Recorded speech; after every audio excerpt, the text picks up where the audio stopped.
Bismillahirrahmanirrahim. Assalamu alaikum, everyone.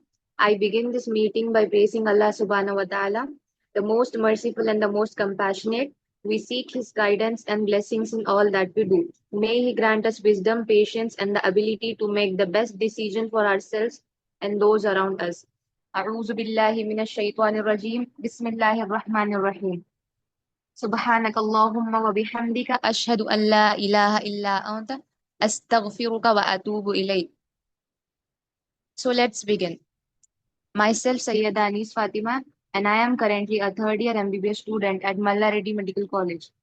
So today's guidance session for second year MBBS students by IMSA will be hosted by Saifuddin Athar.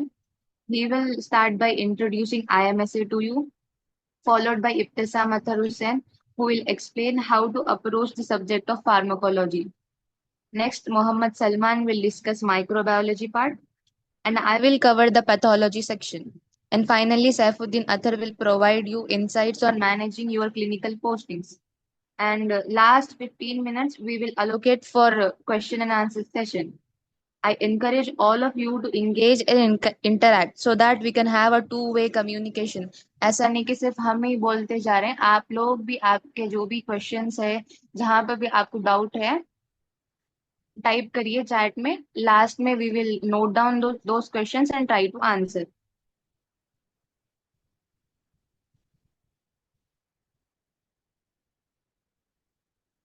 I will begin with introducing second year subjects. What are the subjects and their importance, its significance?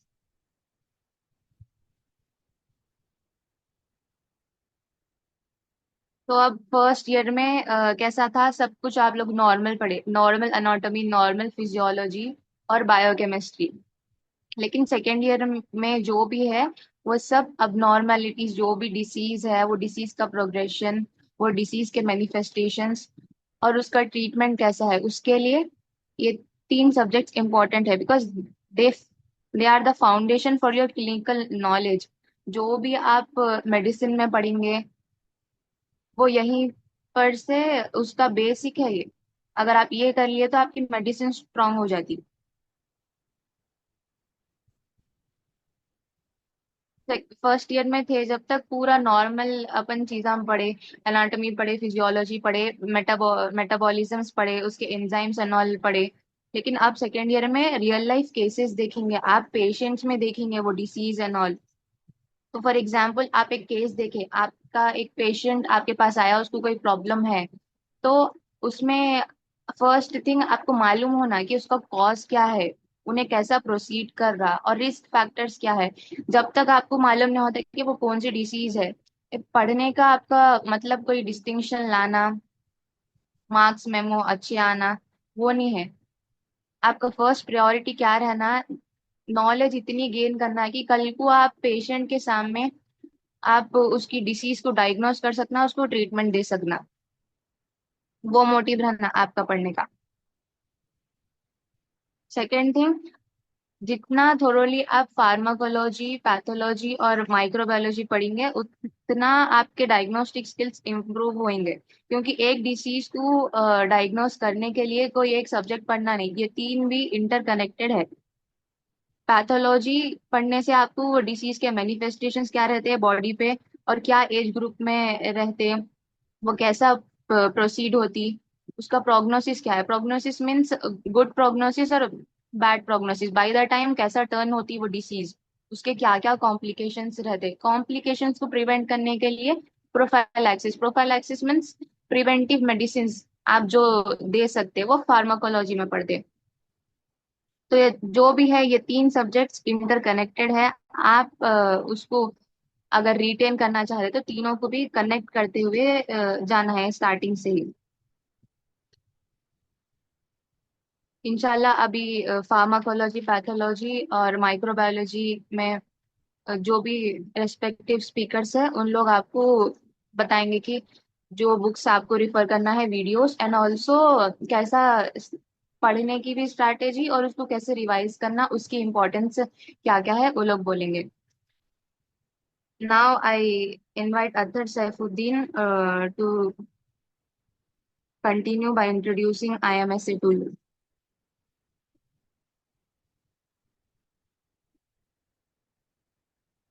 Assalamu alaikum.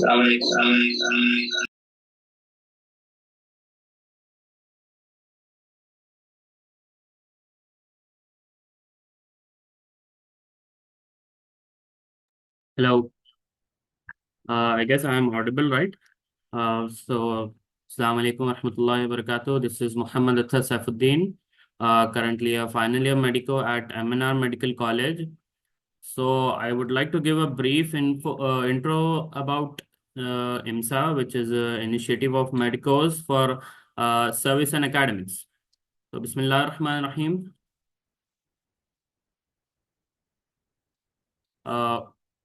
What is IMSA actually? What is the main purpose of creating an organization at this level, at this Medicos level? So basically, IMSA stands for Initiative of Medicos for Service and Academics. It is a non-profit initiative taken by Medicos from all over Telangana with an aim to create a unified platform for medical students working towards self-improvement and upliftment of society under the divine guidance of Islam. So, what is our purpose? We all know we came into this dunya for making our akhirat a fruitful one. So, with the sole purpose to please Almighty Allah Subhanahu wa Taala, we felt the need to have a Muslim Medicos community platform which works on wide aspects ranging from academics, then tarbiyat slash personality development and social service, all under the divine guidance of Islam. Uh, so let's embark on a journey to strengthen our iman, elevate our skills, and serve the humanity with compassion. So I'll go on a detailed introduction on IMSA at the end before Q&A session. I hope you all will follow up with me and stay active in this session. Jazakallah khair.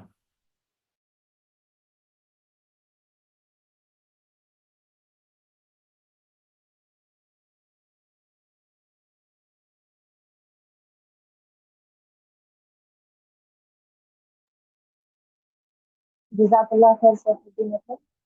Now I will invite Iktisam Hussain to give her valuable insight on how to study pharmacology.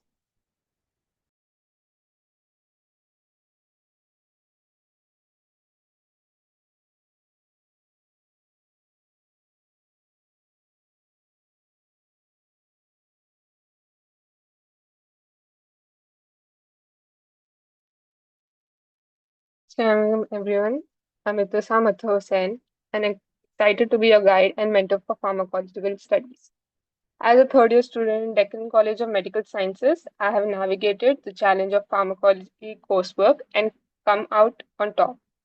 Now, I'm eager to share my knowledge and experience with you all. I hope this is helpful and you are successful in this fascinating field. I know pharmacology can seem daunting at the first sight, but trust me, with the right mind and the right strategies, you'll definitely able to score a very good mark or inshallah a distinction. My goal is to make this journey smooth and more enjoyable for you guys. So let's work together to break down complex concepts and tackle tough topics. I hope you guys understand what pharmacology is. And let's begin. Let's work together to break down complex concepts, tackle tough topics, and make pharmacology fun. I would request all the audience to react with a thumbs up in the chat box so that we can begin with pharmacology.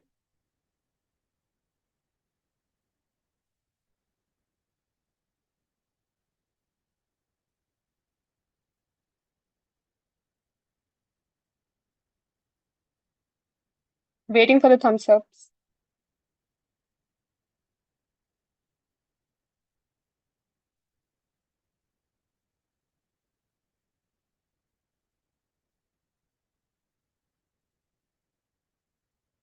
Okay, let's begin. With what? With the introduction of pharmacology. Pharmacology is the study of how drugs react with the body and how the body responds to those drugs. मतलब it's basically अगर आपके एक patient आया, the first line of treatment is what? It is drugs. Before anything, before surgery or any test, you actually give drugs. Now you need to know how the drugs react because हर एक को हर एक drug जानना जरूरी नहीं है. And some drugs might work antagonistically. Like her drug एक same चीज same common goal पे इफेक्ट नहीं करती, थोड़े उसके ऑपोजिट एक्शंस भी रहते. So when you're giving one drug, you need to know कि अगर आप दूसरा ड्रग दे रहे तो उसका सेम इफेक्ट हो रहा है या इफेक्ट कम हो रहा. So that's why pharmacology is important. It is the most important subject of the second year because it's got application in all the clinical subjects and most notably medicine. So that's why we need to know pharmacology. To be a good doctor, pharmacology is very necessary. So इसलिए let's understand how to study pharmacology and how to ace it. On the other hand, there are many students, I've seen many juniors, I've seen my batchmates struggling with pharma because most of them say that it is volatile. It might be volatile, it is volatile, but there's always a way to crack it.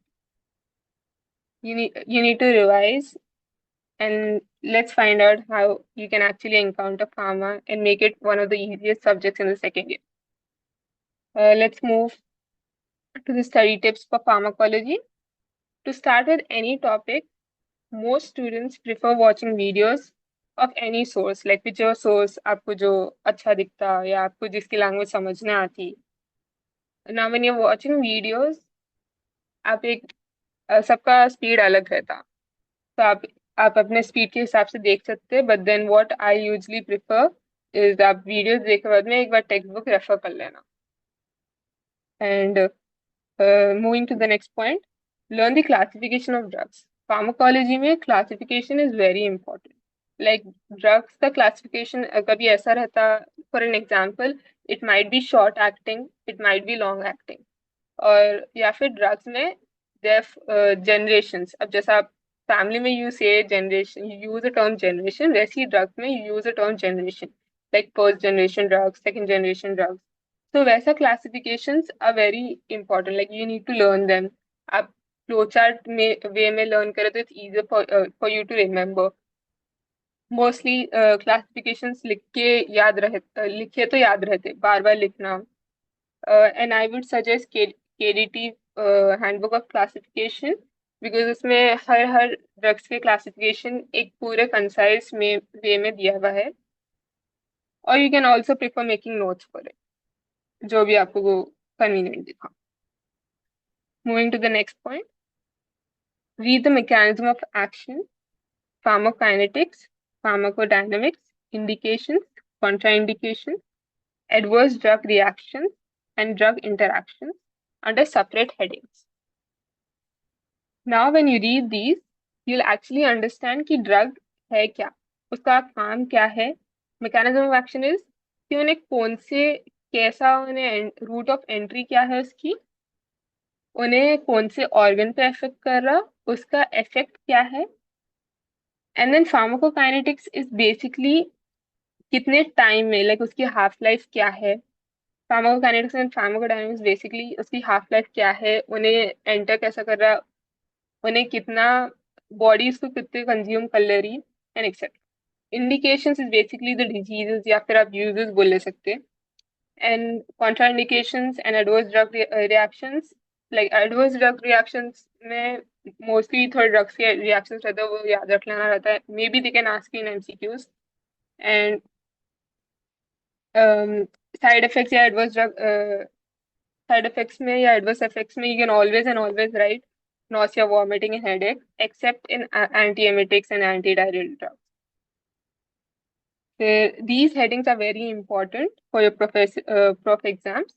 Like when you write these headings, you'll fetch easily marks. Very easily you'll score marks.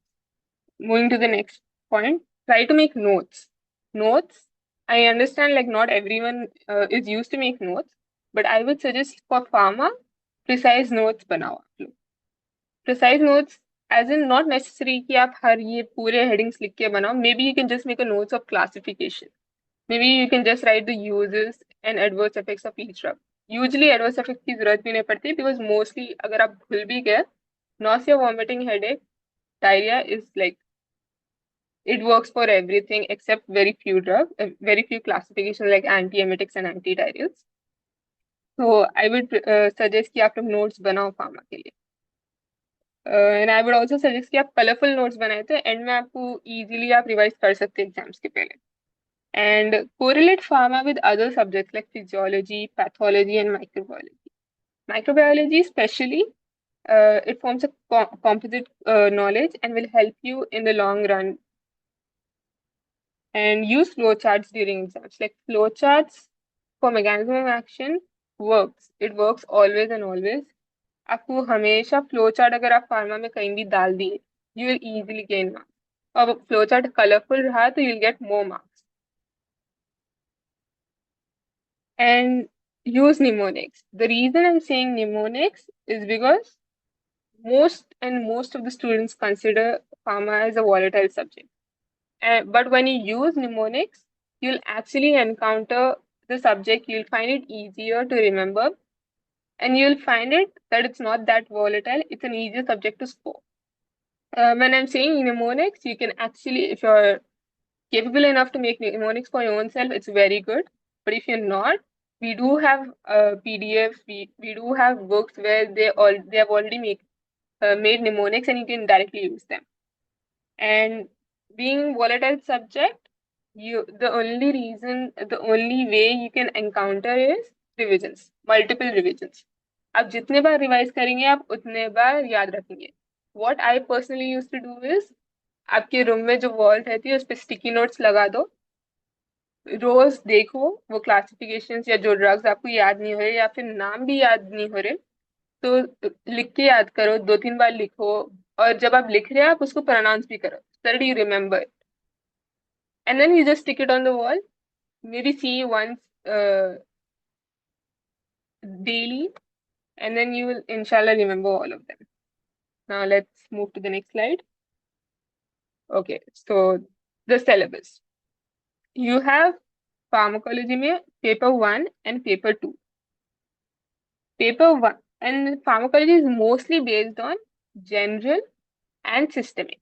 When you come to general में सिर्फ like mechanism of actions में कौन से actions रहते हैं, pharmacodynamics क्या है, pharmacokinetics क्या है, बायो अवेलेबिलिटी क्या है, जो बहुत नॉर्मल टर्म्स है, लाइक बहुत जनरल टर्म्स है for all drugs. That is general pharmacology. मतलब एक बार आप जनरल फार्माकोलॉजी समझ गए, it's easier for you to understand systemic pharmacology. When we come to systemic pharmacology is basically कि कौन सी ड्रग कौन से सिस्टम पे एक्ट करती है और कैसा एक्ट करती है, उसका मैकेनिज्म ऑफ एक्शन क्या है और इसके यूजेस एंड कॉन्ट्राइंडिकेशंस क्या है. Now coming to paper 1. Paper 1 में you have general pharmacology, and then you have autonomic nervous system जिसमें parasympathetic sympathetic रहता, and then you have CNS including substance of abuse and opioids. Then you have peripheral nervous system, then you have autocoids, then you have respiratory system, you have GIT, you have miscellaneous, and then you have 8com. 8com is one question where you is the part like you will, कैसा भी आपको paper में आता है question, आप पढ़ो नहीं पढ़ो, you are suppose to write this question to fetch marks. आप अगर पढ़े भी लिख सकते, only if you are capable enough to write long answers you can. But अगर आप नहीं लिख सकते तो आई वुड सजेस्ट कि आप एक बार तो गो थ्रू करो before exam so that you are in a position to write. And coming to paper 2, endocrine including hormonal contraceptives, drugs acting on blood, diuretics and antidiuretics, CVS, chemotherapy, anti-cancer drugs, drugs to treat skin disorders, vitamins, vaccines, and miscellaneous. Comparatively, paper 2 में the more significant part is CVS or endocrine, like these are the major topics. And paper 1 में you have CNS, you have respiratory and autonomic. Okay, so let's move to the next part. Coming to the books. Books में you have Shanbag as the first book. It's the most preferred book by students, like for university exams. There are many students जो शुरू में KDT पढ़ते, Sharma and Sharma पढ़ते, but end में they might not cope up with the stress, or they might not cope up with the amount of content given in those books. So eventually they shift to Shanbag. What personally I did was studied KDT for general pharmacology, made a strong foundation of general pharmacology, and then shifted to Shanbag for systemic pharmacology.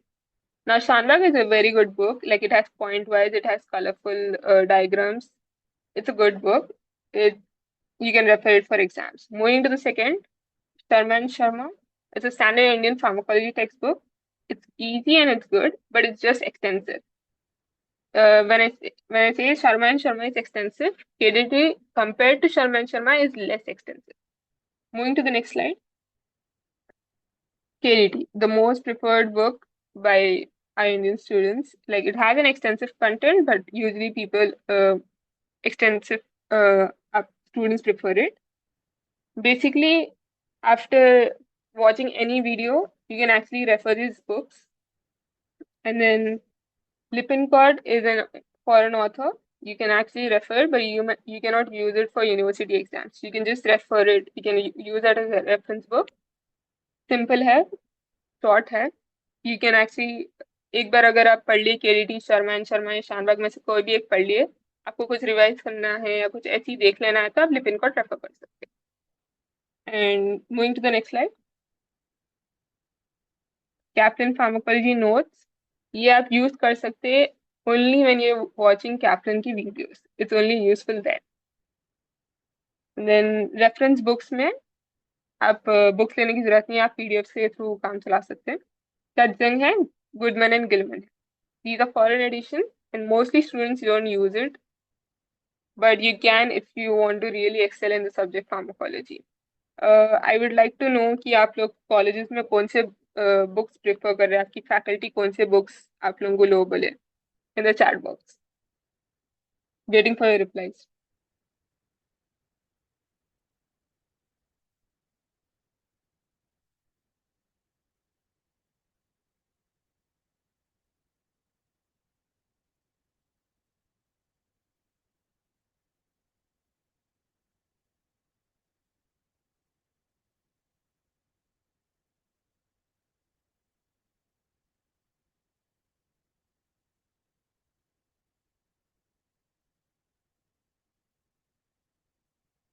Okay, so majority of them are saying KDT. Okay. So, okay, all the questions will be answered in the last session. Okay, let's move to the next slide. Okay, so coming to the final part, video sources. You have many sources for videos, but I would suggest कि आपको जो समझने आ रहा वही लो, जिसकी language आपको समझने आ रही वही प्रेफर करो. So the video sources are Dr. Bharat from Prep Ladder, Dr. Ranjan from Marrow, Dr. Govind Rai Garg, Cerebellum Academy. This is my personal favorite. I've seen his videos, I've used his notes. It's like absolutely crazy. It's good. And the mnemonics he tells in the videos, they're very useful. So Dr. Priyanka Sachdev, the link is mentioned here. Ninja Node, Osmosis, PD Pharmacology. The other favorite is Speed Pharmacology. You can actually see their videos on YouTube. They're very useful. They have mnemonics. They're simple. And the last is Captain Pharmacology for the foreign resources. Okay. Now let's move to the next part. So, these for exam oriented, we know the notes available are mark notes, student notes, and pharmacology visuals mnemonics by Medina. So these mnemonics PDF I was talking about while talking about the mnemonics, they have absolutely good mnemonics. You can actually refer it. These PDFs are available on Telegram, on WhatsApp. You can ask any of your seniors, they might share it to you. Okay, so for MCQs. MCQs by KDT and conceptual review by Ranjan Kumar, and then pharmacology MCQ by G Vidya Sagar. Mostly because लोग KDT use करते हैं, they prefer using MCQs by KDT himself. But my suggestion is कि आप अगर आप textbook एक use कर रहे हैं, उसी की MCQs use करना is no big deal. Like you will definitely know the answers because almost same ही रहता content. Because author same है तो उसकी ideology same रहती. तो I would say अगर आप KDT use कर रहे हैं तो आप MCQs कोई और author की use करो so that you actually get to know what the subject is really about. Now coming to university exams, the question banks available, it's SIA, Usmania, Falcon and HEQ. HEQ ने तो आप सब जानते होंगे. So that was my part. Thank you everyone. Any questions, please leave in the chat box.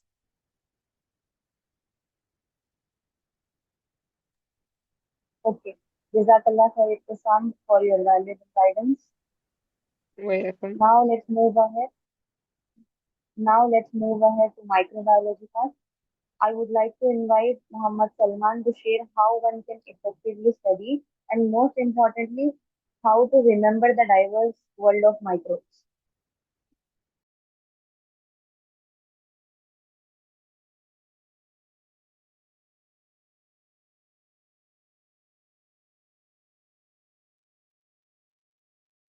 Okay, good afternoon, everyone. Is my voice audible?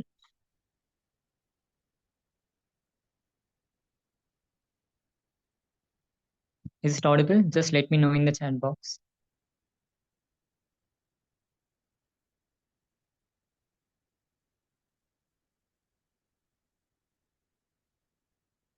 Okay, so hello everyone. I am Muhammad Salman, a third year MBBS student from Shadan Institute of Medical College. I will be guiding you through the subject of microbiology for your university examinations. So first I'd like to ask a question. आप लोगों के colleges start हो गए, आप लोग class attend कर रहे क्या? और कौन से बुक्स रिकमेंड हुए आपको from your seniors, from your teachers, and which books you guys are actually using? Just let me know first.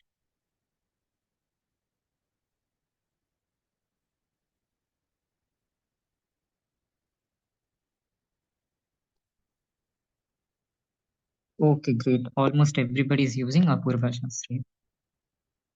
Okay, moving on to the next slide. First, I'd want to ask you one more thing. Why do you guys think that the subject of microbiology is going to help you in your clinical practice?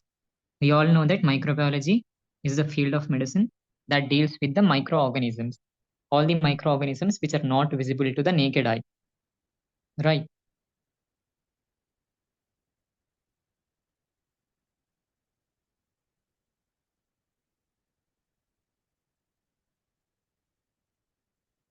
Yes. So, uh, like we all know, there are again subdivisions of microbiology. You have your bacteriology, your virology, mycology, parasitology. But something apart from these conventional subjects, you also have immunology included in your microbiology itself under the MBBS curriculum, and also a little bit of epidemiology, which is a totally different subject that you encounter in your third year SPM. And again, these are all the things that you're going to learn in your theory about the bacteriology, virology, mycology, and parasitology, and everything.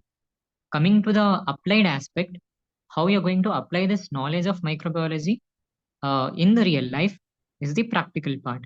That is the laboratory techniques which the microbiologists perform day in and day out in their everyday life. So the laboratory techniques that are given under your practical part in your MBBS, you have culture and sensitivity testing, you have gram staining, you have molecular diagnosis, you have serology, blood cultures, and many other assays that we're going to discuss subsequently. Next slide, please. Okay, so how you're going to approach the subject? First thing is just let me know कि आप लोगों की classes start हो गए क्या? Are you guys attending the classes?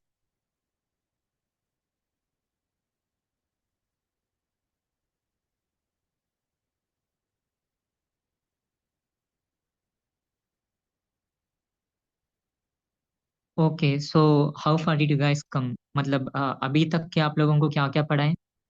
सिर्फ थोड़ा सा एक रफ आइडिया के लिए.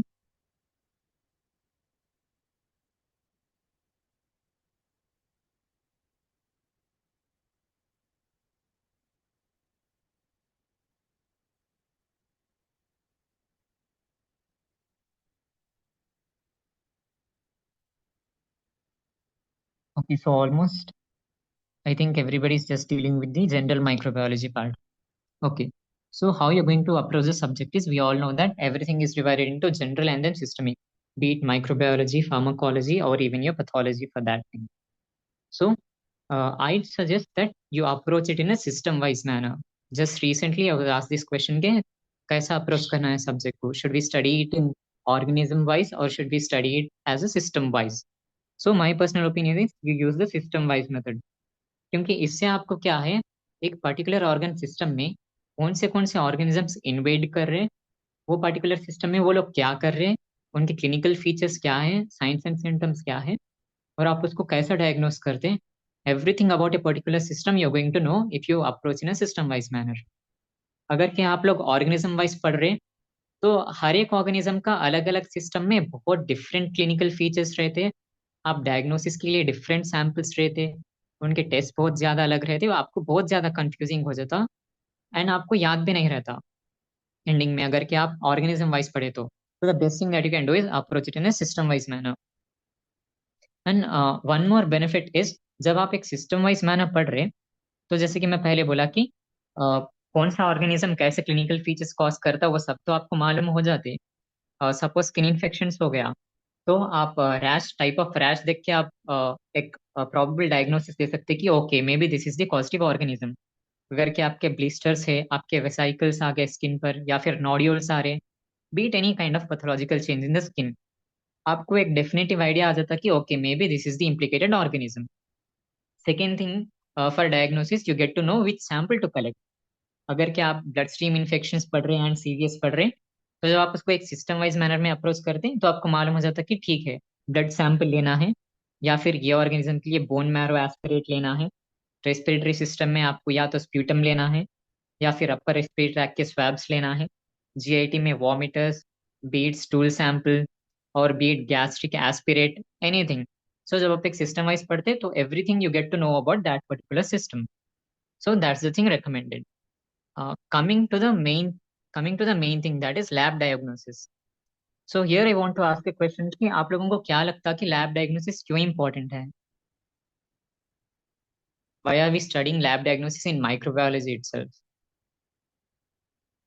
Yes, let me know your thoughts in the comments.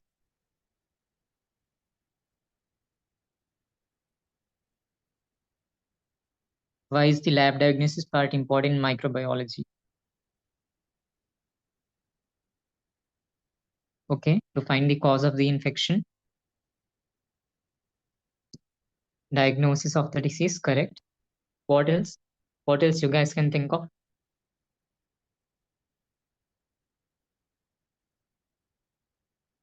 Treatment, very good.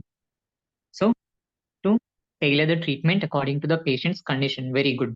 As to know the pathogen and cause of infection. Investigations, very good. What investigations? What tests to run through to get to the diagnosis? To treat, find the bacterial type and characteristics of bacteria, very good. So all these things, very good. All answers are correct. So there are a lot of things why you run a test. So first thing is, like somebody said, you get to know about the organism itself, the morphology, everything. What organism is it? How it looks like under a microscope. What is its morphology, whether it is motile, non-motile, ciliated, whether it has flagellum, everything. And also culture. Culture is nothing but you take a small sample that contains the organism, you inoculate it in a culture medium. A culture medium is nothing but a nutritive medium that has everything which a bacteria or a virus or any pathogen needs to grow. जैसा कि हर किसी को एक stable environment होना जहाँ पे वो grow कर सके, it is same for the micro organisms. तो अप्रोप्रिएट न्यूट्रिएंट्स जो भी होना वो सभी आप एक मीडियम में डाल देते हैं, that is called culture medium. आप उसमें सैंपल डाल देते, पेशेंट का sample that contains the pathogen and it will increase in number. It is very similar to your bioreactor. आप अपने एनसीईआरटी में पढ़े होंगे आपके इंटरमीडिएट में, इफ यू कैन रिकलेक्ट, कि बायोरिएक्टर में जैसे एक छोटे से सैंपल को डाल देते, एग्जाम्पल ईस्ट या फिर इकोलाई को डाल देते, देन यू इनोकुलेट इट, उसके बाद में उसका नंबर बढ़ जाता when you set the appropriate nutrients, temperature and everything. So it is very similar to that, the culture.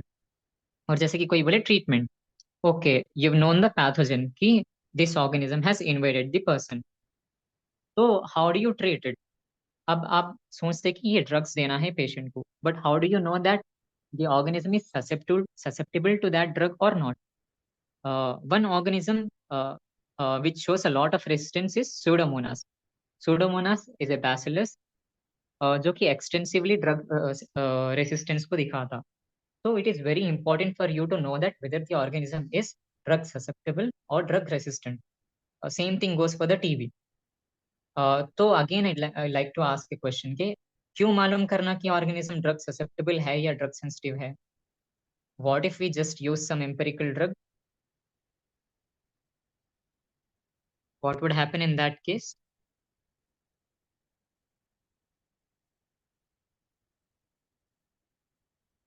Remember that there are no wrong answers. Whatever you guys can think of, just write it down in the chat box. Very good to avoid the side effects. Okay. What else? Adverse drug reactions. Good. Think a little more towards microbiological aspects. Good. What you guys are saying is something related to pharma, a little bit about microbiology. कि क्यों मालूम करना whether the organism is susceptible to the drugs or not? Okay, so first thing is to prevent the infection.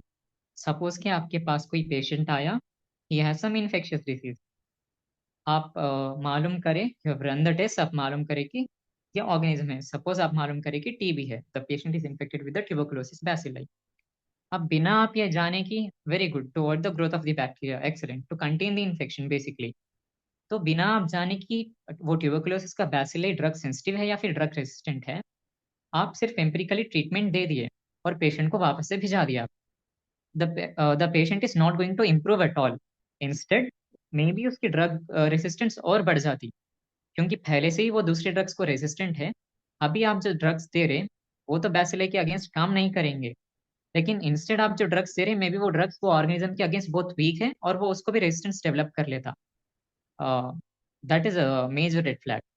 And again क्योंकि आप patient को वापस भिजा दिए और वो ड्रग्स काम नहीं कर रहे, the patient is still infective, और उससे क्या होता, वो इन्फेक्शन दूसरे पेशेंट्स को फैलते ही रहता.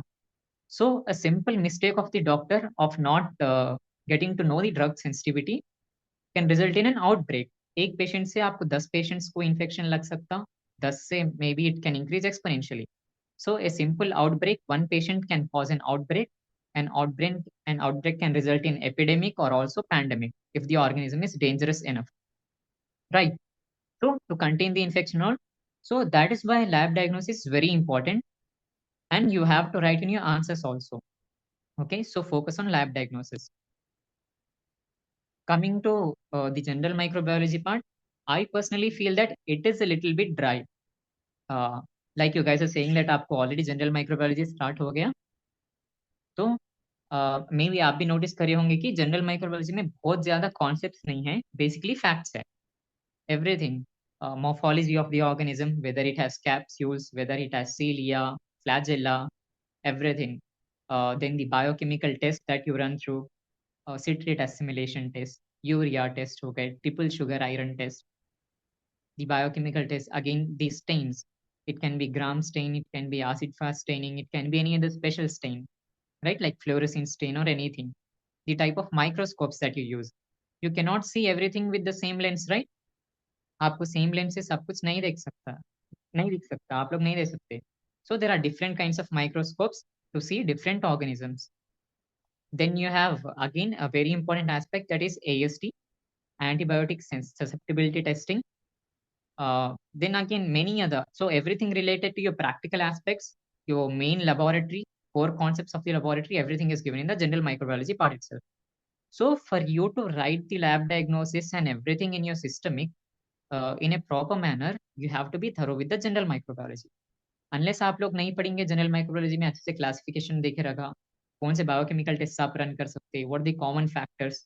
जैसे कि आपके जनरल माइक्रोबायोलॉजी में एंटेरोबैक्टीरियेसी एक फैमिली है which causes infections in the GIT, gastrointestinal tract. उसमें एंटेरोबैक्टीरियेसी में एक अच्छे से वहां पे लाइंस देखे रखा कि यूरिया टेस्ट के अंदर यूरिया इज पॉजिटिव कौन से ऑर्गेनिज्म है और urea negative, urea test negative कौन से ऑर्गेनिज्म दिखाते. पॉजिटिव हो गया आपके क्लिप्सिएला एंड प्रोटियस, नेगेटिव में आपके सैल्मोनेला, शिगेल्ला एंड एवरीथिंग. सो आप जब ये सब टेस्ट पढ़ते तो आप एक कॉमन पैटर्न ऑब्जर्व करते कि एक एंटायर फैमिली में जो ऑर्गेनिजम्स है एक स्पेसिफिक पैटर्न बता रहे हैं. Either the members of family are positive to a test और नेगेटिव टू अ टेस्ट. तो जब भी आपको वो पर्टिकुलर फैमिली के ऑर्गेनिज्म के बारे में एग्जाम में पूछता है एग्जामिनर, तो आप डायरेक्टली लिख सकते हैं कि okay that time I have read about this entire family. In this family this organism was also included and it was showing the positive और negative reaction to this particular test. तो वहां पे आपका एक बहुत ज्यादा चंक ऑफ टाइम सेव हो जाता अगर कि आप जनरल माइक्रोबायोलॉजी अच्छे से पढ़ ले रहे, right. So it forms the foundation, it lays down the foundation for your subject. So how to read while making notes. आप ऐसा नहीं कर सकते कि सिर्फ पैसिवली पढ़ रहे माइक्रोबायोलॉजी को, because already the subject is very dry. It is a little bit volatile also, because a lot of facts, specific organism के लिए स्पेसिफिक टेस्ट है, ये सारे इसके कैरेक्टरिस्टिक्स हैं और इसके लिए ये ड्रग्स यूज करते हैं. So it also has a lot of facts, a little difficult to remember for a long time. So you have to practice. See, my principle is that you have to put all your senses to work. So your eyes are reading, but that is passive. Okay. You put your hand to work. आप जब भी पढ़ रहे, आप जो भी लिख रहे, मतलब जो भी पढ़ रहे आप उसको नोट डाउन करो, एक पेपर में रफली सिर्फ स्क्रिबल करो. ऐसा नहीं है कि आपको प्रॉपर नोट्स बनाना है, आप वो बाद में भी कर सकते हैं when you have already given a first read. So first reading में आप सिर्फ ये कर सकते हैं कि while reading you can just scribble down. You can scribble down the name of the organism, you can scribble down the pathogenesis, its mode of transmission, the clinical features the patient is going to present with, the diagnosis, and the treatment aspect. So you can just scribble it down. So your muscle memory is also going to help you a lot. जब आप exam में लिखने के लिए बैठ रहे तब आपको याद आते रहता कि मैं जब ये ऑर्गेनिज्म पढ़ रहा था तो मैं ये पर्टिकुलर थिंग से प्रैक्टिस कर रहा था बोल के आपको याद आ जाता. So writing is way effective than reading itself. आपकी लॉन्ग टर्म मेमोरी में भी बहुत ज्यादा वर्क करता. एंड जैसे कि मैं अभी बोला कि subject is little dry and facts based, so you have to revise it again and again. You have to be consistent.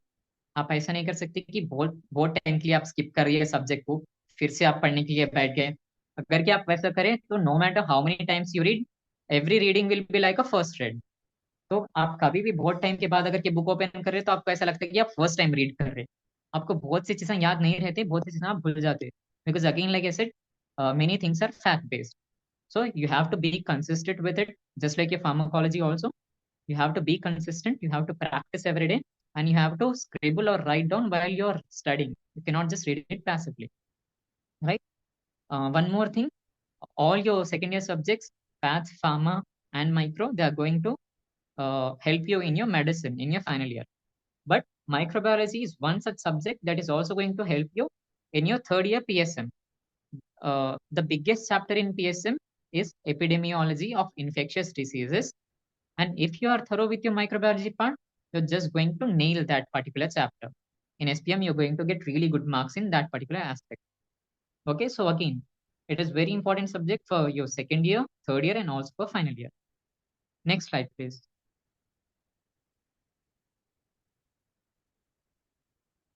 Right. So, like I said, be consistent. You cannot delay your works for tomorrow. So, uh, if you know about the mayfly, you know that it lives only for one day. Its lifespan is only one day. But the fly itself doesn't know that it will survive only for one day. Whatever its dreams are, its aspirations are, it will think that, okay, maybe I will pursue them tomorrow. Maybe I'll start tomorrow. And maybe it can still work. But it doesn't know that there is no tomorrow for it. Right? It's the same for you guys. क्योंकि second year में आपको first year से आप non clinical से आप pre clinical में jump कर दिए, पैरा क्लिनिकल में जंप कर दिया, आप आपका सब्जेक्ट चेंज हो जाता, आपके क्लिनिकल पोस्टिंग साथ में रहते, gets more difficult to manage compared to your anatomy itself. All three subjects are tricky. So don't think that you're going to manage it just 2 or 3 months before the examination, right? Be consistent, study every day. Okay, next slide, please. Right? It's the same thing. This is what has happened with me also sometimes and my friends also. So they've delayed. Entire year they were thinking that microbiology is very easy, just like biochemistry. We can just read it, we will write whatever we know, and still we're going to get good marks and all. And that is what it resulted in their failure. बहुत से students ऐसे थे जो कि easy questions को भी answer नहीं कर सके.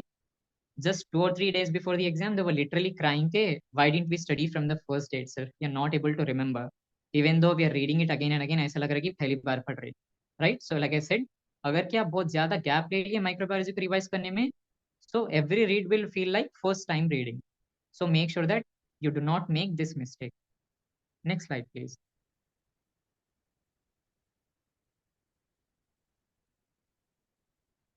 Okay, as you might be knowing, just like in your pharmacology, your microbiology also has two papers, paper 1 and paper 2.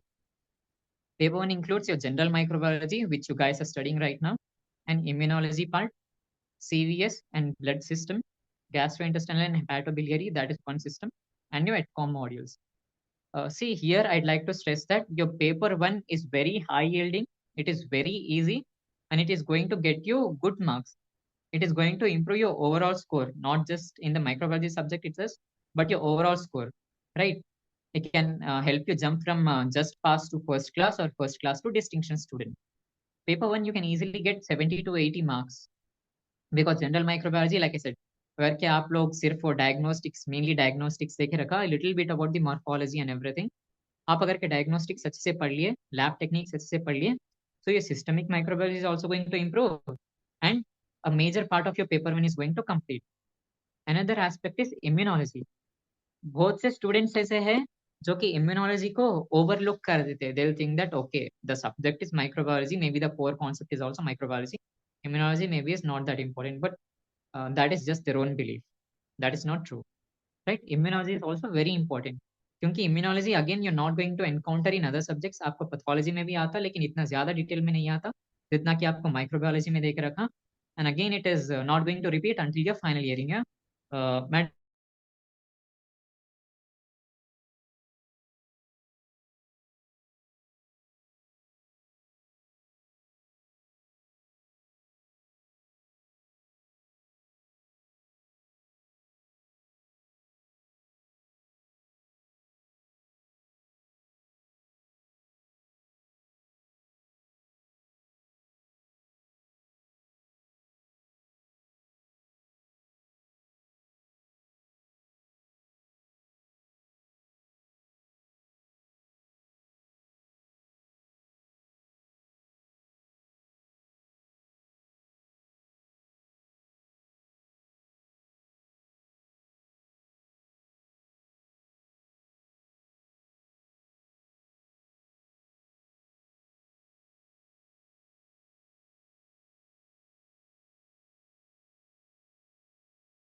I think there is a technical issue at Salman's side.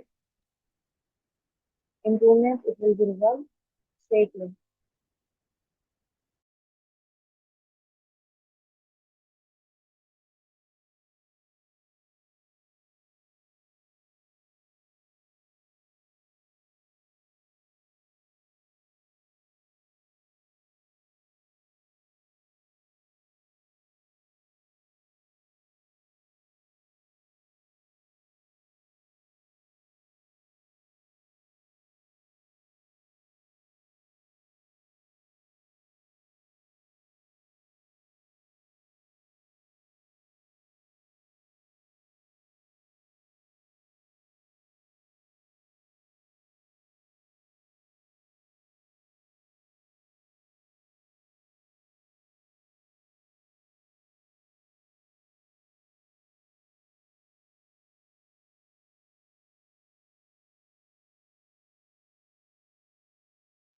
Okay, sorry everyone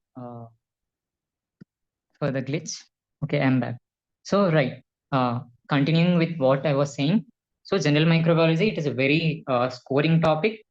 Again, the entire paper is very scoring. Your general microbiology, if you read the test, if you read the essays, if you read the morphology and everything, it is not just going to help you in your systemic microbiology, but also in fetching good marks in paper 1. Again, immunology, like I was saying, I've seen students neglect immunology part in microbiology, but they have regretted the consequences that they have faced, right? So do not neglect the immunology part. Your CVS and blood vascular system, I'd say that it is one of the easiest chapters in the entire microbiology, and again very scoring. क्योंकि blood is the fluid that flows through the entire body. So if you study the CVS and blood vascular system in microbiology, it is not just going to help you in your microbiology, in your theory, in your university itself, but in order to become a good clinician also, you should be thorough with the hematology. That is the CVS and blood vascular system, right?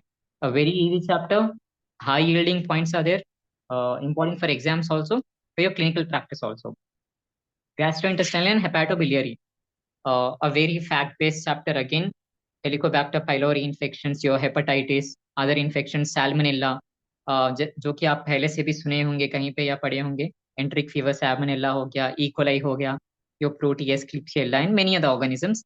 And your one thing that is going to help you a lot in your gastrointestinal system is the Enterobacteriaceae family. जैसे कि मैं पहले mention करा था, the entire family which causes infections in the GIT, as the name itself says, Enterobacteriaceae.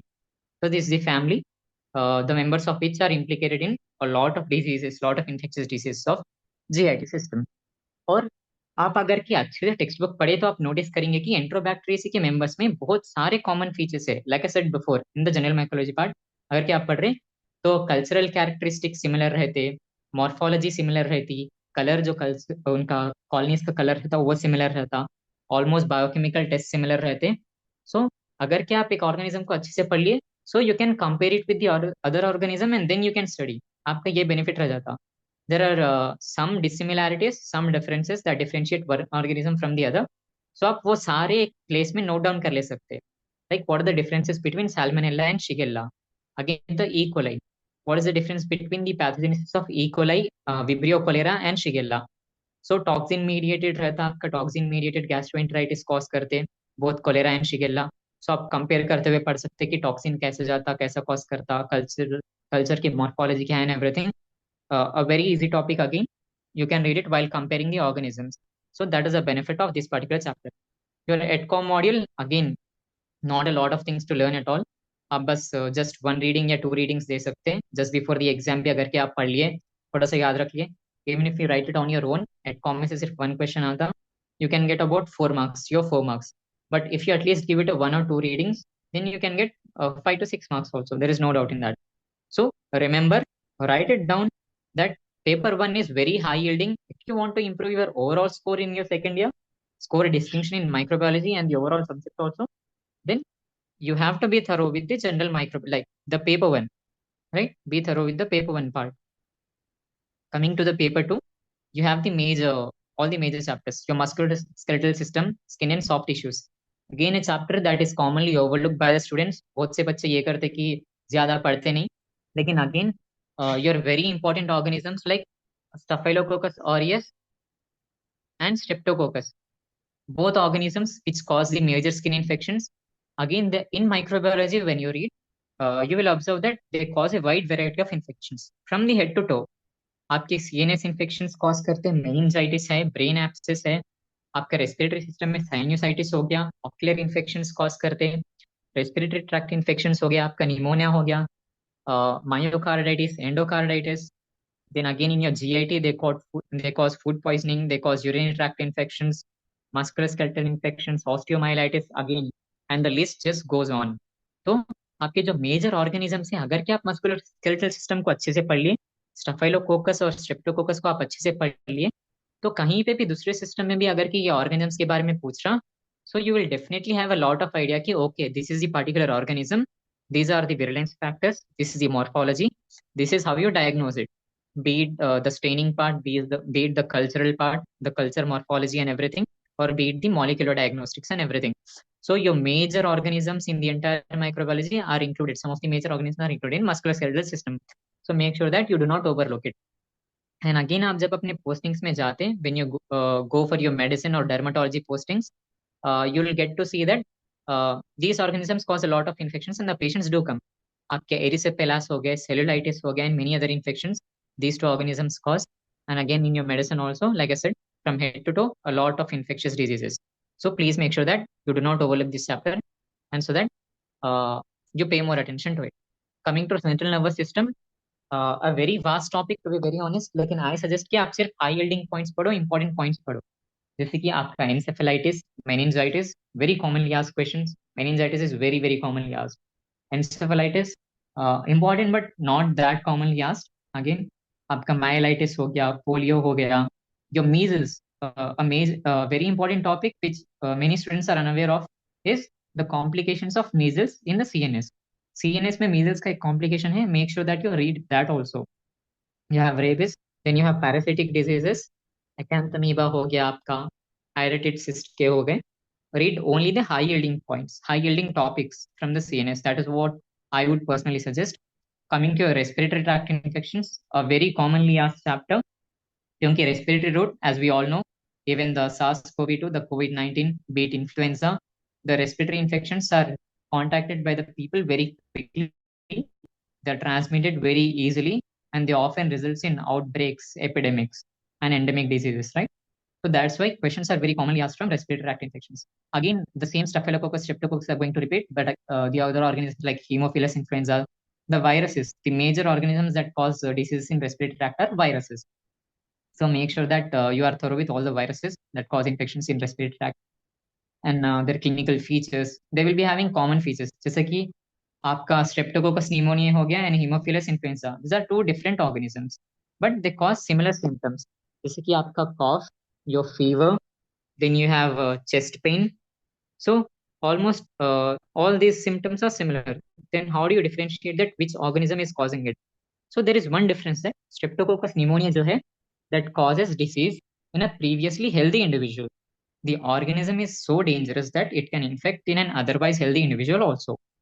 But whereas Haemophilus influenza is concerned, it causes respiratory tract infection, it causes pneumonia in a patient who already has some underlying disease, COPD or something, right? So make sure that you learn these minor differences also. Then you have GIT again in paper 2, zoonotic diseases. Zoonotic disease is not very commonly asked. You can just give it 2 or 3 readings.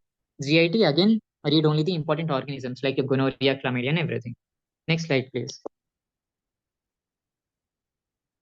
Books, I think almost everybody had bought the Apurva Shastri, like I said. Apurva, again, a very good book, a must read for your university exams. And also, if you read it thoroughly, it is definitely going to help in your PG preparation. There is no doubt in that. And currently, it is the most popular book with everybody. And it is well organized. Its benefit is that it also has fairly good diagrams and it is well organized. But the content is a little huge. So, like I said, try to start early, try to be consistent, read it every day. Coming to Anantanarayan, it is also a standard book, as good as Apurva Shastri. But the only problem is that it is not well organized. So if you're reading from it, it is going to be little difficult for you to understand or maybe represent in the examination or while revising it. So I'd suggest that you go for Apurva Shastri. Next, please. Okay, the other books that you can refer to is C.P. Baveja. C.P. Baveja is also, I'd say, a fairly good book. It also includes parasitology. Your Apurva Shastri includes parasitology, but the Anantanarayan doesn't have parasitology in itself, so you'll have to refer to a different book. So if you guys have already bought the Baveja, then no problem. Just go along with it, but pay attention to your lectures. If you have bought the Apurva Shastri only, then well and good. You need not refer to any other book. Parasitology, you have a different book, a separate book for parasitology. That is Panikar Parasitology. Diagrams are very good in it. But again, if you have Apurva Shastri, no need to refer to it. Just stick to it. Next one, please. Again, there is a very concise, simple book called Microbiology Made Ridiculously Simple. A very short book. You can refer to it just before your exams. If you have not read your textbook well, if you're not prepared from the beginning itself, but make sure that you do not land up in that situation in the first place. आप ऐसे मत करो कि beginning से कुछ नहीं पढ़ रही, लास्ट में एग्जाम्स आ रहे, तो आप अभी शॉर्टकट्स ढूंढ रहे, रिसोर्सेज ढूंढ रहे कि कौन सी बुक जल्दी खत्म होती, किससे पढ़ के we can just manage to pass. Okay, so do not land up in that situation in the first place, I'd say. It is not much preferred by anybody. Again, Javits is also a very good book, standard good by a foreign author, but again, it is not required for you. If you have a Apurva Shastri, just stick to it.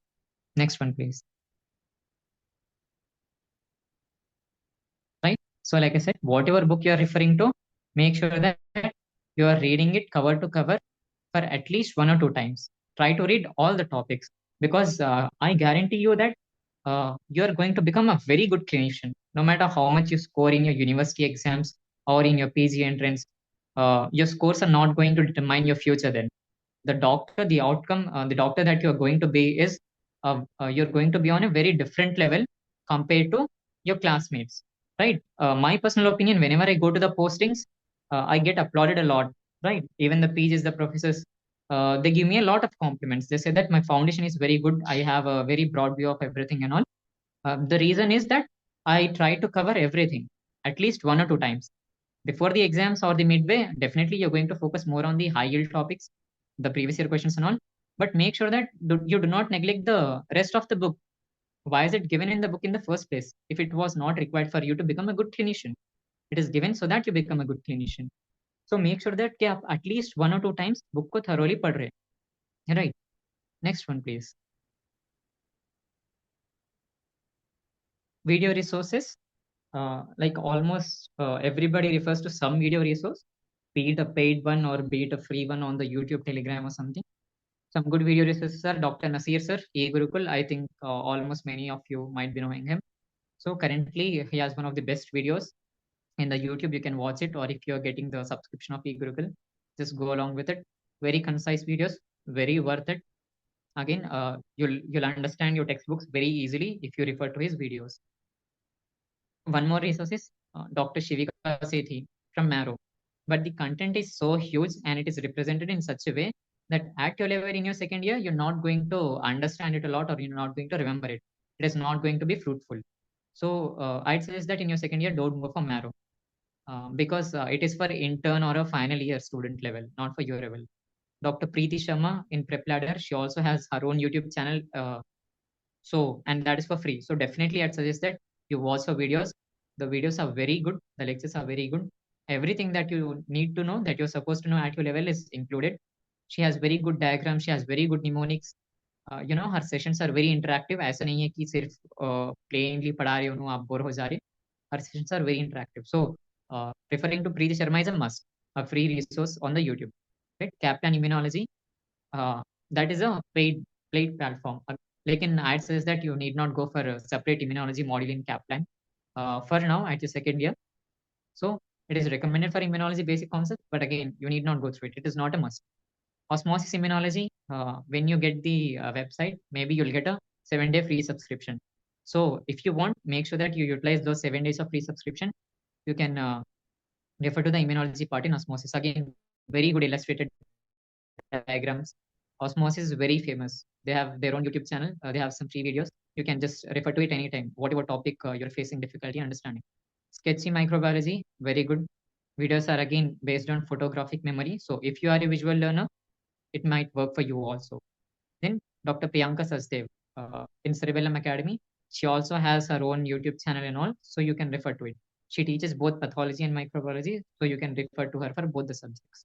Next one, please. Again, YouTube channels, like I said, you have Medinas. Medinas, again, they also have very good illustrated lectures. Medicos is perfectionalis. This is a hot favorite of almost everybody. There will be very few students in the medical community who do not know about this channel, right? A very famous channel. They have good illustrated diagrams, also a very interactive lecture, I'd say. So definitely you can just subscribe to it now also. Armando Hasudungan, again, he's a very good teacher. The diagrams are very good. The handmade sketches are very good. The way he teaches is also very good. You can retain it for a long time. But again, the only downside is that it does not, in the YouTube, it does not include all the topics for now. He also has his own website, I guess. You can refer to it anytime. Again, very good. Both Medicos is Perfectionalis and Armando Hasudungan. Both are very good resources. Dr. Mentors is also good. You can refer to it anytime. Med Simplified, another channel that you can refer to. ATP and Dirty Medicine. Dirty Medicine is also very good. Like one of my personal favorites, Dirty Medicine. Osmosis, again, it also has very good illustrated diagrams. Everything that you need to know will be covered there. Sometimes what I observed is a few topics are not given that well in the textbooks, or not taught in a manner that the student will understand by the lecturers. But in Osmosis, it is given in a very good manner. So those kind of topics, you can try to search it up in the Osmosis. If at all it is there, then well and good, you're lucky. M for microbiology is again a very good. Very good channel. You can refer to it anytime. One more channel that is not displayed here is something called JJ Medicine. My personal favorite and also personal favorite, hot favorite of almost many students. JJ Medicine covers all three subjects for you: pathology, microbiology, and pharmacology. And they have very crisp and concise videos. They have good slides, right? All the pictures in your microscopy, the pharmacology, they have all the structures and everything. I'd suggest that it is a must. It is a must to have for the medical students, right? JJ Medicine. Next one, please. So last minute exam based notes. Like I said, do not land up in a situation that you will have to study from short notes, the exam preparation modules, right? But if at all that has happened, if at all that was inevitable, then you can refer to smart notes. Very concise, you can refer to it anytime. Just very easy to go through. Even if you've studied your textbook for some time, you can just easily go through it. Agam student notes, many students refer to these notes from their first year of MBBS itself. But again, like I said, do not land up in that situation. Study the textbook thoroughly. Last minute lab diagnosis shortcuts, going to save a lot of time for your lab diagnosis part, the major part in microbiology. For MCQs, you can refer to review book of Apurva. And if you pay attention, then in your Apurva Shastri textbook also, there are a few MCQs given after every chapter. You can also try solving those. Like once you have read the chapter, you can try solving those questions also. They're also very good, and definitely in your MCQs also university, they're going to build a strong foundation for you of the subject. G. Vidyasagar's book, again a very good MCQ book for it. You can search it up in the Google Scholar, that book, or Quizlet also has the quizzes from G. Vidyasagar. You can refer to that. Again, like I said, Dr. Priyanka Sachdev, she has rapid revision videos on YouTube for the microbiology, also for pathology. So refer to her for both the subjects if you want to. Next one, please. See, this is how you build your concept. This is how you read. अभी तक अपन बोले इतना सब बोले कि ऐसे पढ़ना ये पढ़ना and everything. But how to study? देखिए हर कोई सेम टेक्स्ट बुक पढ़ता. All 150 students in your class, almost everybody is going to refer to the same textbook. They study under the same professor every day, right? But where the different comes, where the different lies, marks क्यों उनको different आ रहे आपको different आ रहे is maybe your study technique itself is wrong. Maybe you're putting your work, maybe you're giving your time, but maybe your technique itself is wrong, so it is not giving you fruitful results. So personally, I suggest that you study it in this manner. Layer 1, while you are reading it for the first time, do not focus a lot on the details because you're not going to remember the details just in the first read. So try to build your concepts. जब आप first reading दे रहे हैं तो आप सिर्फ organism का नाम याद करो, पैथोजेनेसिस जो भी ऑर्गेनिज्म कॉज कर रहा है वो याद करो आप, पैथोजेनेसिस में क्या क्या कर रहा था, क्लिनिकल फीचर्स क्या थे, कैसे बॉडी में से गो थ्रू करा ऑर्गेनिज्म, उसके few clinical features and lab diagnostic, that's it. ज़्यादा डिटेल्स में आपको जाने की जरूरत नहीं है फर्स्ट रीडिंग में, क्योंकि आपको याद नहीं रहने वाला है कैसा भी. That is to lay down a foundation for the subject. When you're giving your second reading, third reading, the layer 2 and 3 are the details. Now that you know the subject, now that you have a rough idea of the concept, now focus a lot on the details. Right? Practice it while scribbling it down or make your own notes. So this strategy is going to work a lot. I personally suggest that you refer to it. Next one, please. This is the final part. So कैसे पढ़ना, कौन सी books पढ़ना, कैसे start करना, everything we have covered so far. तो आप कैसे present करना है एग्जाम में. एग्जामिनर को कैसे मालूम होता कि आप पढ़े या नहीं पढ़े, क्योंकि एग्जाम में तो थ्योरी एग्जाम में आप सामने बैठने वाले नहीं हो. It is not like a viva, right. तो आपका आंसर जो है इट स्पीक्स फॉर यू. आप कितना हार्डवर्क करें, आपको सब्जेक्ट का कितना नॉलेज है, आप कैसे प्रेजेंट कर सक रहे, right. So let's say there is something, let's say there is an organism about which you're supposed to write a clinical case दे दिया कि patient came with arrhythmias, all those cardiac related symptoms. Suppose the diagnosis is infective endocarditis. अभी आप intro में first लिखते कि infective endocarditis क्या है. As the name itself is suggesting, it is due to infection that is causing inflammation of endocardium of the heart. So first आप intro briefly लिख देते. Etiology. Etiology is nothing but all the agents, all the organisms that may cause this disease.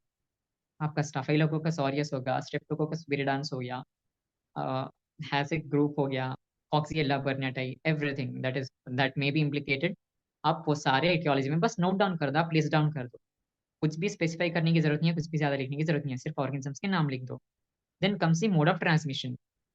कैसा transmit हो रहा, what are all the routes, whether it is a skin infection contact through direct contact or through the fomites also, respiratory infection again, droplets while coughing, sneezing or talking, or again by the fomites and everything.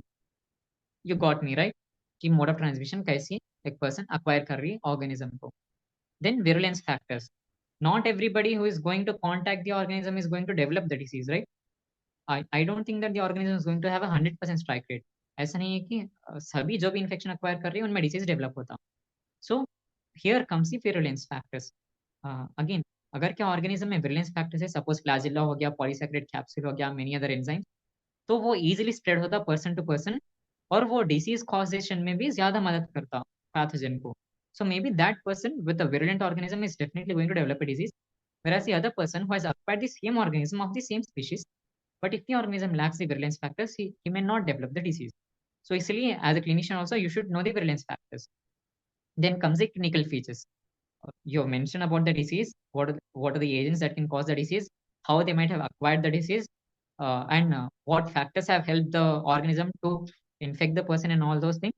But the clinical features, right? What the patient is going to develop, whether it is abdominal pain, headache, sinusitis, cough, sore throat, your diarrhea, it can be bloody diarrhea, anything, the skin rash, all those things. You got me, right? Clinical features में आप लिख देना. That tells that how well you know about the organism. Then comes the heart of the microbiology, that is the laboratory diagnosis. Like I said, if your general microbiology is good, if you read all those things well, you're going to nail this part. आपके examiner impress हो जाते हैं क्योंकि that is what the microbiologists do in their day-to-day life, like I said. So they are concerned with diagnostics. So if you write the lab diagnosis well, chances are that you're going to get really good marks in that. Then treatment, generally not commonly asked in microbiology per se. आपको बहुत ज़्यादा लिखने का नहीं रहता treatment में, but there is something like what is the drug of choice. Let's say the person has acquired some infection. What is the drug of choice that you are going to use? Whether it is tobramycin, whether it is cephalosporins, penicillins, anything. Treatment आप बस जो major organisms है आप उनकी treatments देख लो, या फिर जो बहुत commonly organisms infect करते हैं उनके treatments देख लो. There is one more thing that I'd like to stress is there are certain drugs which are used for long-term prophylaxis. Suppose there is an AIDS patient, there is a type of pneumonia which the person can acquire because he has AIDS, because he's immunodeficient. So there is a drug used for the prophylaxis to prevent that infection in the AIDS patient. And because you're going to encounter this very commonly in your clinical practice, this question is commonly asked in the exam. So read about those drugs of prophylaxis also, not just the drug of choice, right? And diagrams, again, microbiology. If you want to save your time, if you want to impress the examiner, get good marks, if you want to showcase your skills also, for that matter, make diagrams wherever possible. Draw good diagrams with color pencils. Do not make it with just regular pencil, because that is not going to be that vibrant. It is not going to impress the examiner that much, right? So use color pencils wherever possible. Definitely carry it with all your exams and draw the diagrams wherever possible. Life cycles आप draw कर सकते हैं, mode of transmission draw कर सकते हैं, organism की morphology draw कर सकते हैं. It is going to help you a lot, right? Next one, please. See, so everything that I've said until now, it boils up to this. So it is not how much you read that matters, but what matters is how much you write and understand. Again, like I said, scribble down while you are reading. Again, it doesn't matter how much you write and understand. What matters is how much you test. If you do not put yourself to test, you don't know how much you remember, at what level you are. It doesn't matter again how much you test. What matters is how many times you test. ऐसा नहीं कि सिर्फ one reading, second reading से काम चल जाता. Until your final exams, you have to keep revising. Again, it doesn't matter how many times you test. What matters is how much you remember. It doesn't matter again how much you remember. What matters is how much you reproduce in the exam. Because again, if you know a lot but you have not written in the exam, what is the use? The examiner won't know that you know. Right? Again, it doesn't matter how you reproduce in the exam. What does matters is how many marks you get in the exam.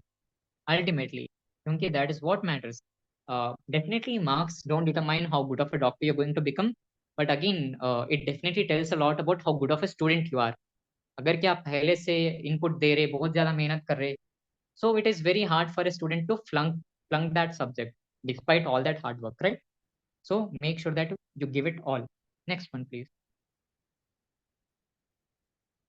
Right? See, like I said before, हर कोई same subject पढ़ता, same textbook पढ़ता, same teacher के under पढ़ता, but the difference lies के कोई student बहुत अच्छे से perform कर रहा, कोई नहीं कर रहा. The only thing is he has not read the textbook, he has read the textbook.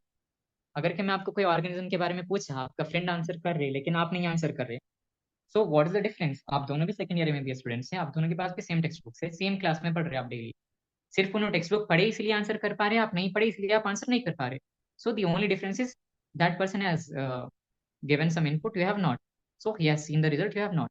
तो हर किसी में वो कैपेसिटी है कि वो एक गुड से ग्रेट स्टूडेंट बन सकते हैं. Everybody has that calibre, you just have to give the input, right?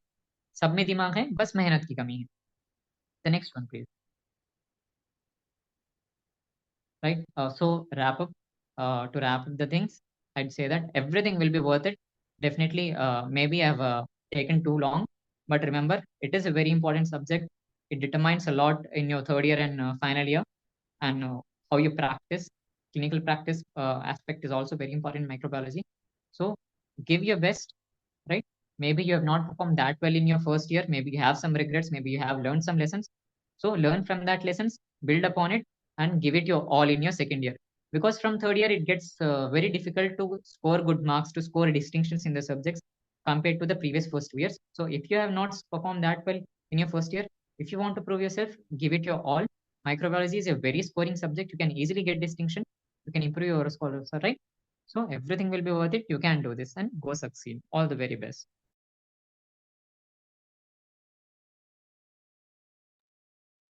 Jazakallah khair, Muhammad Salman, for the efforts you have put in for preparing this. So now let's move ahead to the pathology part, which is my part. I will reintroduce myself for those who joined late or missed the introduction. I am Sayyid Anis Fatima.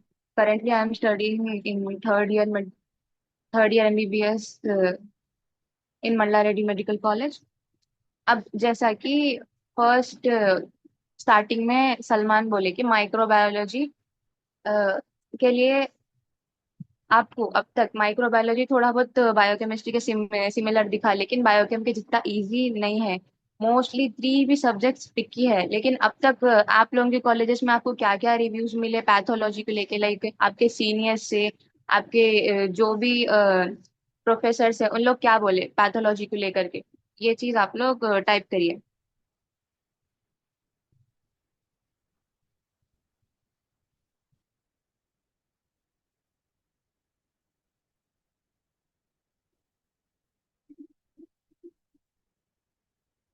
Waiting for your responses.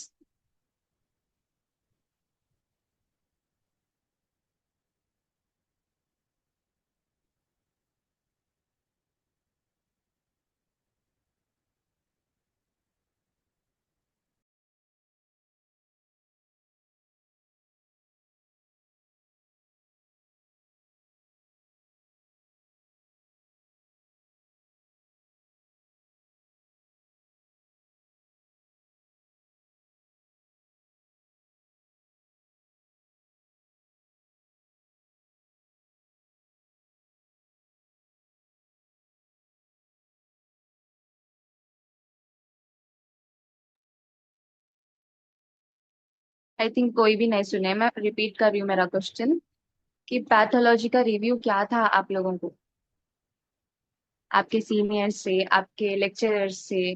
जैसे कि anatomy tough है बोलते थे ना first year में, तो वैसा pathology के लिए आप लोग क्या सुने वो मेंशन करिए.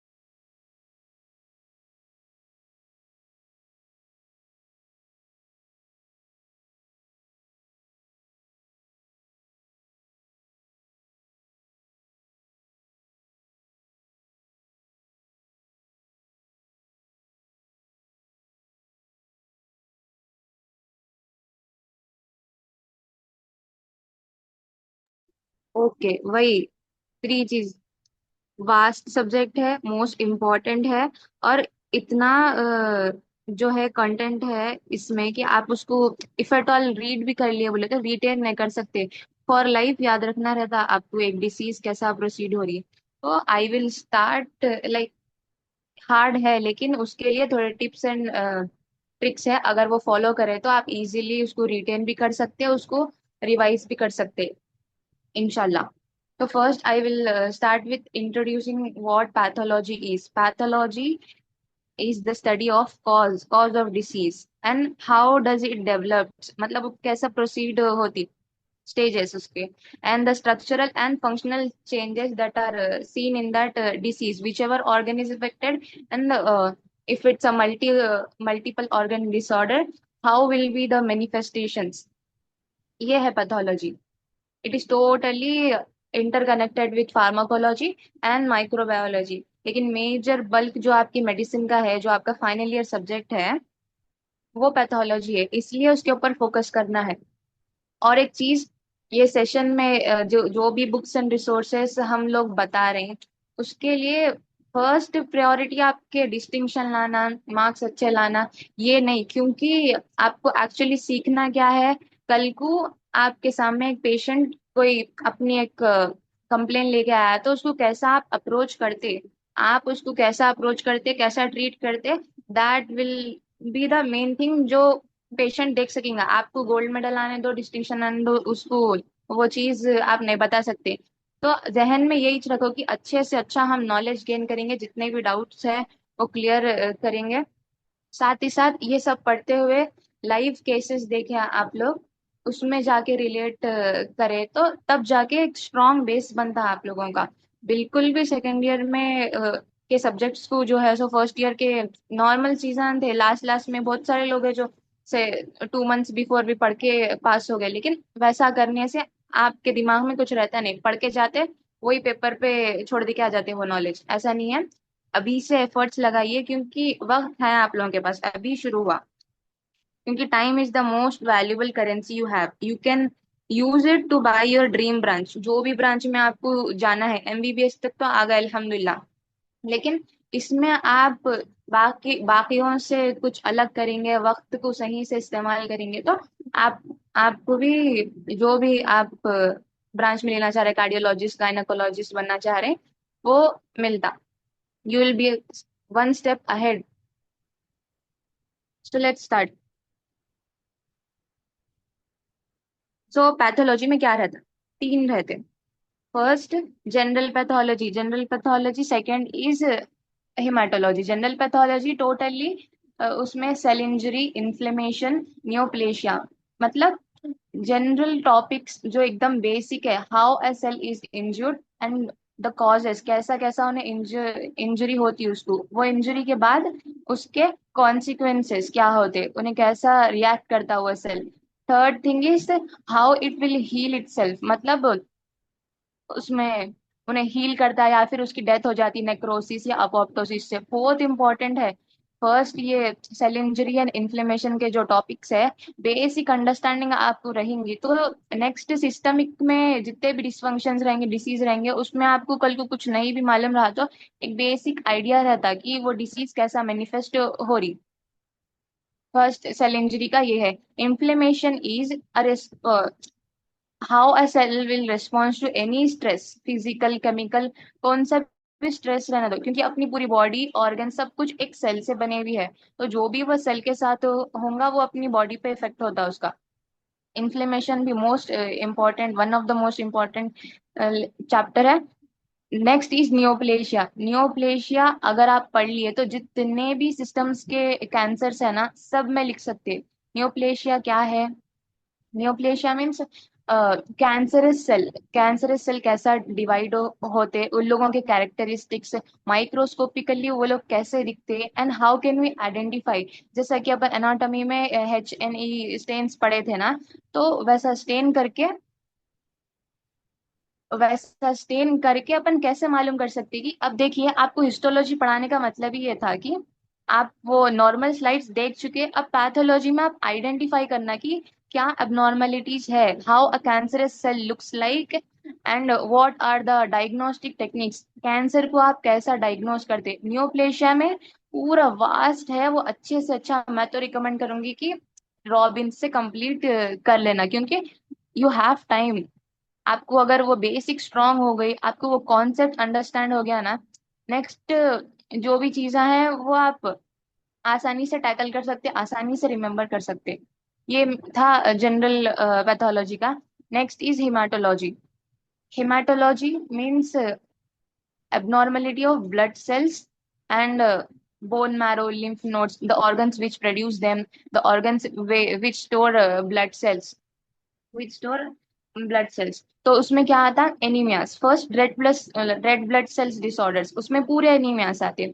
And those anaemia are classified on their physical appearance, how do they look when you see in the microscope, that only will be used to diagnose that.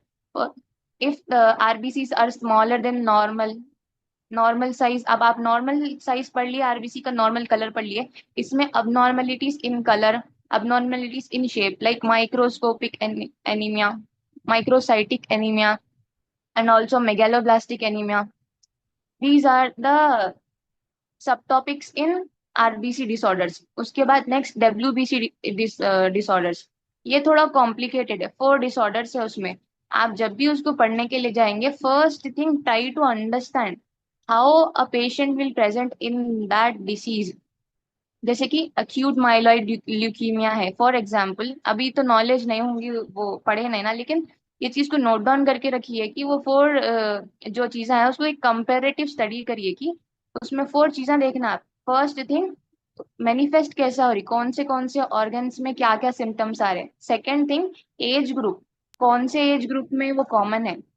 Third thing, microscopic appearance, अपना जो peripheral blood रहता और marrow, यहीं पर आपको देखने के लिए मिलते हैं ना ब्लड सेल्स, ये दोनों का माइक्रोस्कोपिक अपीयरेंस, ये थर्ड डिफरेंस हो गया उसमें।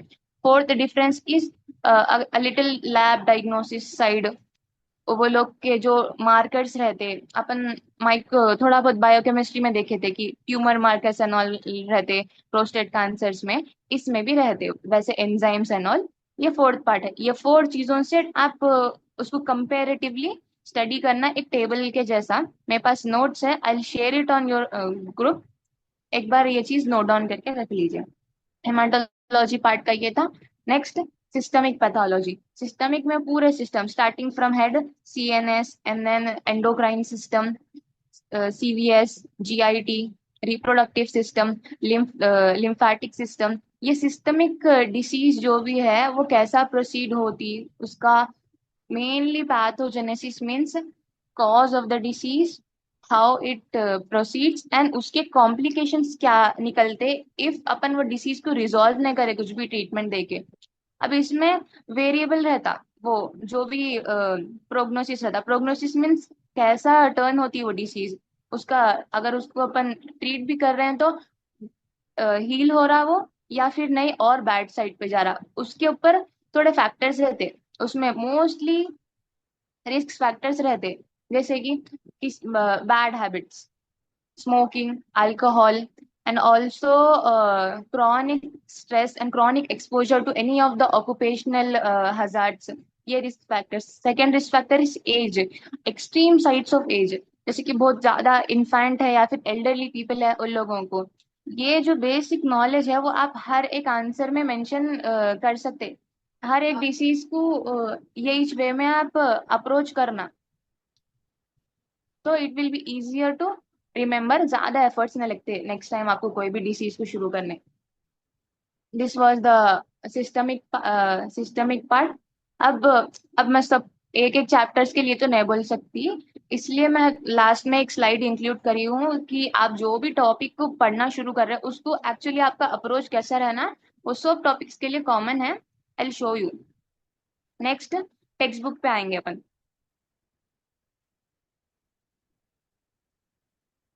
जी, अब टेक्स्ट बुक पे इतनी कंफ्यूजन है, मतलब हम लोग भी थे आपकी जगह पे, मैं खुद भी फर्स्ट इंटरनल तक इतनी कंफ्यूज थी कि कौन सी बुक पढ़ेंगे, क्योंकि मेरे को था भाई एज आप लोगों में भी इतने सब जने हैं जो विलिंग है कि अच्छे से अच्छा पढ़ेंगे, रॉबिन्स पढ़ेंगे, वो बहुत अच्छी बात है, उसके लिए बहुत एफर्ट लगता।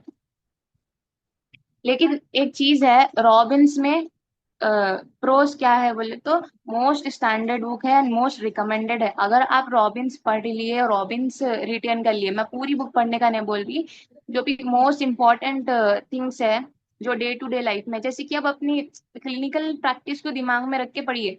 क्लिनिकल प्रैक्टिस में हर एक डिसीज कॉमन नहीं रहती, जो भी कॉमन चीजें हैं मोस्ट इम्पोर्टेंट है जिससे अब अपन सफर हो रहे हैं, वो वाले चीजों पे थोड़ा अच्छे से आप स्टडी कर लिए बोले तो अच्छा रहता। ये एक चीज। दूसरी चीज, जो भी USMLE, UKMLE, AMC, Australia and Canada जाने के लिए प्लान कर रहे हैं, उन लोगों के लिए भी हेल्पफुल है।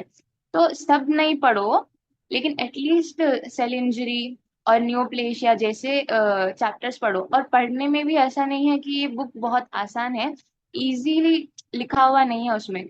तो उसका सोल्यूशन क्या है, यू कैन वॉच वीडियोस। अब वो वीडियोस आप अपनी सहूलत के हिसाब से चूज करना कि आपको किसके कॉन्सेप्ट समझ में आते। अब मेरा रॉबिन्स के लिए सजेशन ये है कि जो भी पढ़ना चाह रहे हो ना, डॉक्टर रंजीत के वीडियोस देखना, फिजिक्स वाले के है ना, वैसा आप लोग करके एक शॉर्ट वे में उसको एक बना लीजिए कि next time when you go back, आप उससे डरना नहीं कि इतना सब कुछ पढ़ी थी, मैं याद भी नहीं है, मैं कैसे शुरू करूँ। नहीं, उसको एक ऐसे वे में आप बना लीजिए कि नेक्स्ट टाइम जब आप गए, आप जो एफर्ट्स पहले डाले थे वैसे ही आपको लगना कि हाँ पढ़े थे और याद है इसको बोल के। बिल्कुल उसमें गुम न हो जाना कि बुक रीड करते गए और रिटेन कुछ भी नहीं कर सके। ये है रॉबिन्स का। और उसके कौन सी एज है जो मैं मेंशन करी, difficult to read and also you can not remember, वो पूरा कंटेंट आपको याद नहीं रह सकता, एफर्ट्स और टाइम लगता। फिर भी आप डेडिकेटेड है और कंसिस्टेंट है। अब एक वे है उसका भी कि डेली 1 आवर आप उसको देना चाह रहे हैं और दे रहे हैं बोले तो इंशाल्लाह अल्लाह आपके एफर्ट्स को देखता, आपके वो हार्डवर्क की वजह से आपको उस वो हिसाब का आउटकम मिलता है इंशाल्लाह। रॉबिन्स की तरफ तक ये है। और एक चीज, जो एक डाउट पूछ रहे थे कि रॉबिन्स और रामदास का क्या रिलेशन है बोले तो, रॉबिन्स में जो पॉइंट्स है, मतलब काइंड ऑफ डेफिनेशन जो है एग्जैक्टली रिपीटेड है रामदास में। तो वही रीजन है कि बच्चे जो है रामदास ही एक सोल बुक रख लेते हैं, क्योंकि आप अगर वो पढ़ लिए और एग्जाम में लिख दिए तो अच्छे मार्क्स आ जाते, खत्म। ये है एक प्रॉब्लम रामदास में। क्या है बोले तो जो लोगों को ज्यादा कॉन्सेप्चुअल अंडरस्टैंडिंग, मतलब बास लोगों को रटना नहीं आता कि ऐसे ऐसे डेफिनेशन लिखा हुआ है वो पढ़ लिए और लिख कर आ गए, ऐसा बस लोगों को याद नहीं रहता, तो वैसे लोगों के लिए थोड़ी मुश्किल है रामदास में। तब आप जो है सो हर्षमोहन की तरफ स्विच हो सकते हैं। हर्षमोहन एक दरमियानी किताब है इन दोनों के बीच की। रॉबिन्स एकदम ही फास्ट है, और रामदास में है भाई पूरा एग्जाम बेस है, आप टोटली वैसी चीज लिखे तो आपको अच्छे से अच्छे मार्क्स आते हैं। कुछ भी ऐसा कौन नहीं है रामदास में। हर्षमोहन में क्या है, फ्लो चार्ट्स और डायग्राम्स। वही रामदास में नहीं है। जो भी अब रामदास पढ़ रहे हैं उन लोगों को वो फ्लो चार्ट्स और ये हिस्टोपैथोलॉजिकल डायग्राम्स के लिए उसको स्विच होना ही पड़ता है। ये दो चीजें इसमें से देखना ही पड़ता। अगर आप उतना कंफ्यूज नहीं होना चाह रहे हैं, आप एक ही टेक्स्ट बुक के साथ चलना चाह रहे हैं, तो हर्षमोहन चूज करिए। हर्षमोहन बहुत अच्छी बुक है, उसमें कॉन्सेप्ट्स भी अच्छे से क्लियर हो जाते हैं। बाकी उसको एक शॉर्ट वे में कैसा आंसर में लिखना ना, उसमें थोड़ा एफर्ट्स लगते। तब क्या करना, एक बार फर्स्ट रीडिंग दे लेते ना, next time you think like मैं एग्जाम में क्या लिखूंगी इसमें, वो चीज को दिमाग में रखते हुए या तो आप हाईलाइट कर लीजिए वो पॉइंट्स, या फिर उसको एक अंडरलाइन करके रख लीजिए। नेक्स्ट टाइम जब आप रिवाइज करते हैं, सिर्फ वो की पॉइंट्स देखना, एग्जाम में वो की पॉइंट्स को आप याद करेंगे तो बराबर आपको वो याद आ जाता, थोड़ा हैंडी हो जाता है पेपर पे कैसा प्रेजेंट करना। ये चीज थी टेक्स्ट बुक के लिए। और एक सजेशन की, टेक्स्ट बुक का सब्स्टिट्यूट मत ढूंढिए। टेक्स्ट बुक का इतना बोलने का मकसद ही ये है कि टोटली टेक्स्ट बुक को आप भूल के नहीं चल सकते। कोई भी वीडियो रिसोर्स ले लेंगे, ऑनलाइन प्लेटफॉर्म ले लेंगे, टेक्स्ट बुक को पलट के नहीं देखेंगे बोले तो नहीं होता। टेक्स्ट बुक बहुत इंपॉर्टेंट है, खाली आप उसमें यूज करिए शॉर्ट नोट्स का और वीडियोस का टू मेक इट इजी, कि आपके एफर्ट्स और टाइम थोड़ा सेफ हो जाना। This was all about text books. Next slide. अब ये लास्ट में कुछ रिव्यू बुक्स है, एक दो, वो बुक्स एकदम शॉर्ट एंड प्रिसाइज है। इफ एट ऑल आपको ये तीनों में भी काम नहीं चला, नहीं समझ आ रहा, तो आप रिफर कर सकते हैं ये तीन भी। ये पीडीएफ शेयर कर देंगे आपके ग्रुप में। Next, video resources. अब वीडियो रिसोर्सेस में थोड़े फ्री रिसोर्सेस है, यूट्यूब रिसोर्सेस है, और थोड़े पेड रिसोर्सेस है। अब उसमें टोटली आपको जो लेक्चर सूटेबल है, आप जो बुक फॉलो कर रहे हैं, for example for me I followed Priyanka Sachdev. Totally मैं उनके वीडियोस नहीं पढ़ी, लेकिन जहां पर भी मेरे को लगता था कि मेरे को प्रॉब्लम हो रही, मैं प्रियंका सचदेव मैम के वीडियोस देखती थी। अब वो क्यों? क्योंकि उन्होंने जो वे में पढ़ाते, जो diagrams and flow charts use करते, that are from Harsh Mohan, the book I followed. Same आप लोग भी एक कॉमन सबके लिए नहीं बोल सकते कि ये बुक अच्छी है, ये रिसोर्स अच्छा है, सब फॉलो करो, नहीं, क्योंकि सबका अंडरस्टैंडिंग लेवल डिफरेंट रहता। सबके अलग अलग अपने अपने प्रायोरिटीज और कंफर्ट के हिसाब से चूज करिए। हाँ, टेलीग्राम सुप्रीमेसी, टेलीग्राम पे सब कुछ अवेलेबल है अल्हम्दुलिल्लाह। सबके पास है, वो अच्छे से उसका यूज करके आप लोग अपनी जो भी पढ़ाई है उसको एस कर सकते हैं, टाइम और एफर्ट से सेव कर सकते हैं इंशाल्लाह। तो वीडियो रिसोर्सेज में फर्स्ट रिसोर्स यहाँ पे जो है पैथोमा है। पैथोमा एक्चुअली अब फॉरेन मेडिकल एग्जाम्स के लिए है, but it is not enough for foreign medical exams. एक अच्छा वीडियो है उनका, और उनकी एक बुक भी है, लेकिन एक चीज है, वो इनफ नहीं रहते। मतलब वो टोटली अपनी यूनिवर्सिटी में कैसा क्वेश्चंस पूछे जाते हैं ना, वैसा बिल्कुल भी नहीं है। इसलिए थोड़ी प्रॉब्लम होती है पैथोमा में। लेकिन अगर आपको स्टार्ट करना है, बुक रीड करना बोल के नहीं हो रहा, तो फर्स्ट बैठ के आप वो टॉपिक चूज करके फर्स्ट पैथोमा की थोड़ा इंट्रोडक्शन देख लिए, थोड़ा आइडिया आ गया, उसके बाद आप स्मूथली पढ़ ले सकते हैं। पैथोमा का यूज ऐसा अच्छे से कर सकते हैं। बाकी प्रीति शर्मा, डॉक्टर प्रीति शर्मा बेस्ट है, उन्होंने भी प्रिप के उन्होंने निमोनिक्स भी देते हैं, और उनके नोट्स भी बहुत बहुत अच्छे हैं। अगर वो आप लोग लिखे बोले तो पक्का डिस्टिंक्शन। डॉक्टर स्पर्श गुप्ता पैथोलॉजी, इन्हों भी अच्छे। मोस्ट ऑफ द लोग हम डॉक्टर स्पर्श गुप्ता को भी देखते हैं, क्योंकि वो जो भी लोग हम पीजी को भी एम कर रहे हैं, उन लोगों के लिए हेल्पफुल रहता। टोटली अपनी स्ट्रैटेजी, पीजी को राइट ना हो तो पीजी का एम रख के मत रखिए, क्योंकि पीजी के लिए अब एक 10 स्टेप्स जाना है आप लोगों को। तो वो 10 स्टेप का नहीं सोचना, अब जो स्टेप पे है उसको क्लाइम करने का रखिए, कैसा भी वो कर लिए तो एक कदम आगे छोड़ते आप अपने पीजी के लिए। डॉक्टर रंजीत सर मैं बोली सो अभी, ई गुरुकुल डॉक्टर परवीन गुप्ता भी है। And next doctor Devesh Mishra भी है, डॉक्टर इला जैन खंडेलवाल। एंड लास्ट में जो प्रियंका सचदेव के रैपिड रिवीजन वीडियोस है, ये कब काम आते हैं बोले तो, आप पूरा ईयर टेक्स्ट बुक रीड करे करे करे, लेकिन लास्ट में आया बात हुआ, इतना सब कुछ कैसा रिवाइज करेंगे? तब जाके आप वो वीडियोस रिफर कर सकते हैं, मेन मेन पॉइंट्स जो भी मैम पढ़ाते गए उसको नोट डाउन कर लिए, तो आपको वो रिफ्रेश हो जाता जो भी आप पढ़े थे। काइंड ऑफ रिवीजन है वो, टाइम सेविंग। नेक्स्ट, मेरा पर्सनल सजेशन जो मैं बोल रही थी, एक टॉपिक को अप्रोच कैसा रहना आप लोगों का, वो स्लाइड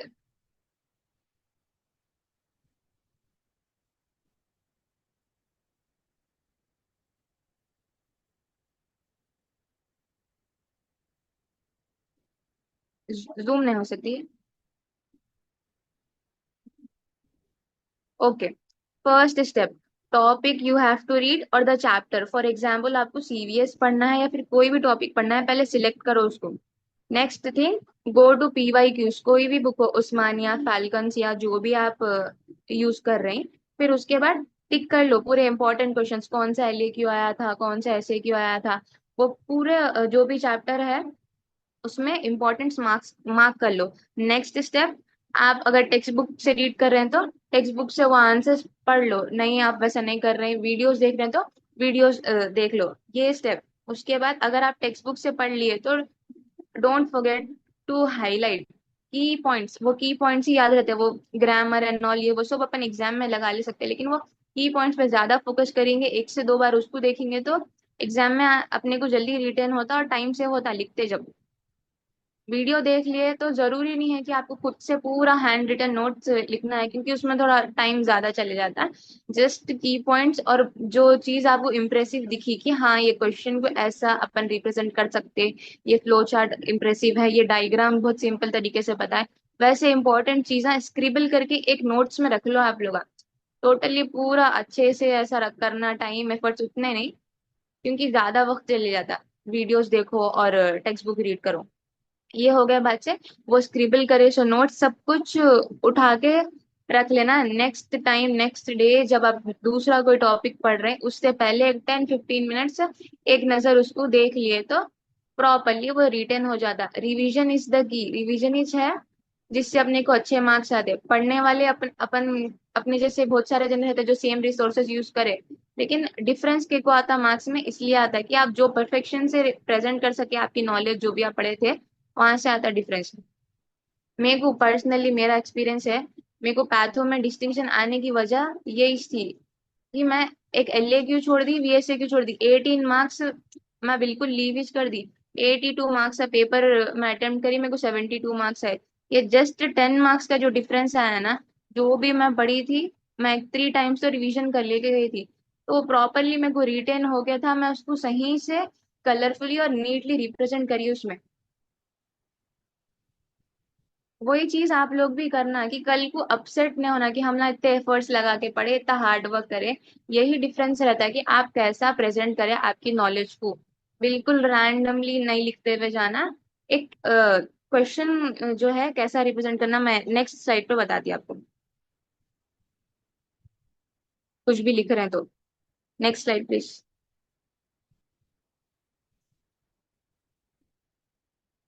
अब देखिए ये टेस्टिकुलर कार्सिनोमा, ये पूरा टेस्टिकुलर कार्सिनोमा का पूरा टॉपिक है। एक 5 और पेजेस थे ये। इट वाज एक एलएक्यू और 3 एसएक्यूज थे, लेकिन मैं उसको जो है कीवर्ड्स जैसे लिखी ना पढ़ के, वैसे नोट्स आप लोग हैंडी रखिए। पूरी एक 1500 पेजेस की बुक लिखना बोल के जरूरी नहीं है। सिर्फ जो इम्पोर्टेंट एलएक्यूज आप लोग टिक कर लिए थे ना उसका एक रख लेना, क्योंकि एलएक्यूज पढ़ लिए तो जो कॉन्फिडेंस रहता ना, आप वो चीज से अगर एलएक्यू भी नहीं आया तो वो एसएक्यू आ जाता। मोस्ट एक 60% प्रिपरेशन आपकी एलएक्यू में हो गई। तो वैसा एलएक्यू ऐसा प्रिपेयर करके रख लेना आपका। टेस्टिकुलर कार्सिनोमा, नेक्स्ट स्लाइड जो है अमाइलोइडोसिस की है।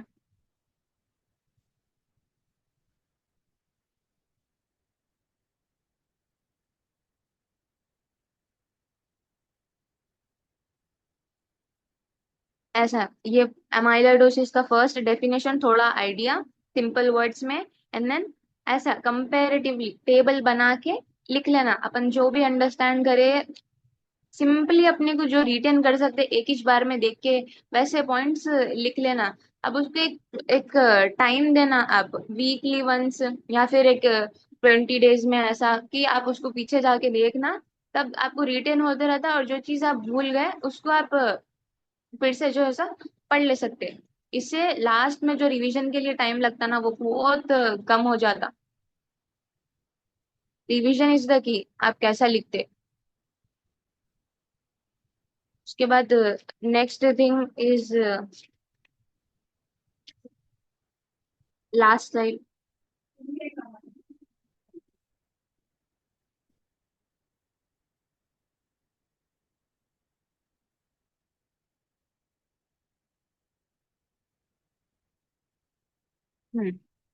एग्जाम ओरिएंटेड, अब इतना सब देख लिए।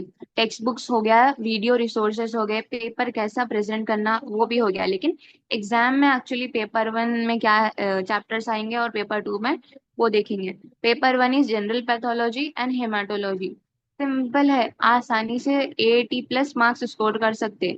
और मैं तो सजेस्ट करूंगी कि जनरल पैथोलॉजी तो रॉबिन से ही पढ़े। अभी शुरू शुरू वक्त है, वो इंथुजियाज्म है कि पढ़ लेंगे बोल के, वो इंथुजियाज्म में ही छो जाता। एक गलती नहीं करना कि रॉबिन्स पूरी पढ़ते जा रहे हैं, नोट्स नहीं बना रहे, हाईलाइट नहीं कर रहे हैं, खत्म, वो पूरा पानी में चले जाता है। क्योंकि पलट के देखे तो वो सब कुछ भी रिटेन नहीं कर सकते।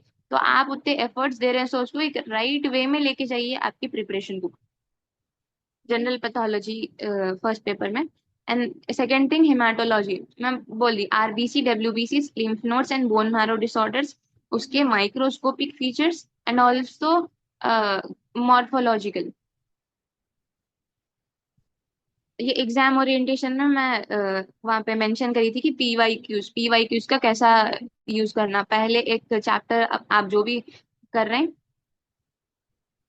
आप जो भी प्रीवियस ईयर्स है उसको टिक कर लेना। उससे मालूम हो जाता है कि आपको कौन से आंसर पे ज्यादा फोकस देना है, कौन सा आंसर बार बार पूछा गया। वो चीज आपको बार बार देखने की जरूरत नहीं पड़ती, इजी हो जाता हो। उसके बाद प्रेजेंटेशन ऑफ आंसर सबसे इम्पोर्टेंट यही है। और मैं ऐसा प्रेजेंट करी, सो नोट्स है मेरे पास, इंशाल्लाह ये सेशन के बाद मैं ग्रुप में शेयर करती, नहीं करे तो भी एक बार कोई याद दिला दो। है मेरे पास एलक्यूज जो मैं जैसा रिप्रेजेंट करी थी। जरूरी नहीं है कि पूरे एफर्ट्स डालो, 10-12 कलर्स यूज करना, नहीं, एक कलर यूज करना, नीटली उसको यूज करना अंडरलाइन करने के लिए, फ्लो चार्ट ड्रॉ करने के लिए। टाइम सेविंग रहता है। तो फर्स्ट कैसा कोई भी आंसर पूछने दो, जैसे कि आप मायोकार्डियल इंफाक्शन का क्वेश्चन है, introduction and definition, what does myocardial infarction means. Aetiology, aetiology means cause of the disease. अब एक डिसीज का एक ही कॉज नहीं रहता, मल्टीपल कॉजेज रहते हैं, मेंशन करना आपको इटियोलॉजी में। नेक्स्ट इज पैथोजेनेसिस, मैं आपको ये चीज तीसरी बार बोल रही थी। Pathogenesis, how does it starts and how does it proceeds, क्या क्या ऑर्गन्स को उन्हें इफेक्ट करता, उसका एक ऑर्डर क्या है। क्लिनिकल फीचर्स मतलब साइंस एंड सिम्टम्स, जो सिम्टम्स पेशेंट में आते, जो साइंस अपन देख सकते वो पेशेंट में, वो लिखना। Next thing morphology and microscopic morphology. अब मॉर्फोलॉजी में कैसा रहता, मायोकार्डियल इंफाक्शन है, हार्ट है। अब इतनी तो नॉलेज है कि कोई चीज में नेक्रोसिस, अब नेक्रोसिस का डेफिनेशन क्या है, डेथ ऑफ द सेल। अब वो डेथ हो गया बाद से कैसा हो जाता है, ब्लैक हो जाता, ब्राउन हो जाता पूरा, उसमें ब्लड जो है सो ऐसा थिक हो जाता है। ये सब चीजें मेंशन करना कि मॉर्फोलॉजिकली उसकी डेथ के बाद, उसको ये डिसीज होने के बाद उन्हें कैसा लग रहा। Next thing is microscopic. अब माइक्रोस्कोपिकली उसके सेल के बॉर्डर्स, हिस्टोलॉजी में जो नॉर्मल थिंग्स पढ़े थे उसके अबनॉर्मलिटीज मेंशन करना रहता। मोस्ट इंपॉर्टेंट पार्ट है ये, मॉर्फोलॉजी एंड माइक्रोस्कोपिक फीचर्स। इसको क्या है, थोड़ा प्रैक्टिस कर लेना। Okay, next thing is systemic pathology questions. Systemic pathology बहुत वास्ट है, क्योंकि ऐसा अब तक था एनाटॉमी बायोकेम में और फिजियोलॉजी में कि यही एलक्यूज आते, यही पढ़ते जाओ, यही रिपीट होते, लेकिन नहीं। पैथोलॉजी सेकंड पेपर में वही एक रीजन था जिसकी वजह से मेरे 15 मार्क्स चले गए, क्योंकि मैं सोची थी शॉर्ट एकदम सीए क्या बोलते बोन्स का चैप्टर था वो, लास्ट ईयर ही चाहे ना, अब नहीं पूछता हूँ, बल्कि मैं ना उसको रिवाइज करी ना मैं उसको देखी थी, मेरे रिवीजन के कोर्स ऑफ टाइम में मैं उसको पूरा इग्नोर कर दी थी। ये गलती आप लोगों ने करना, लास्ट ईयर पूछा सो क्वेश्चन ऐसा है नहीं कि ये साल नहीं पूछता, ये चीज याद कर लेना। वो चीज कभी भी मिस न होने देना, एलएक्यू है वो। अब मैं प्रिपेयर्ड थी, मैं प्रेजेंट कर सकी बाकी मैं जो भी लिखी, लेकिन अगर कोई नहीं पढ़ के रहते तो उन लोगों को बहुत नुकसान हो जाता, क्या पता 1-2 मार्क्स से रुक जाते कितने की लोग इसी वजह से। 15 मार्क्स कोई छोटी बात नहीं है ना, तो वो चीज का ध्यान रखना आप लोग का। नेक्स्ट लास्ट में इन्वेस्टिगेशन और ट्रीटमेंट, आपको पूछो न को पूछो ये दो चीजें अंडरलाइन करके मेंशन करना ही है, क्योंकि इन्वेस्टिगेशंस एकदम जनरल चीज है वो।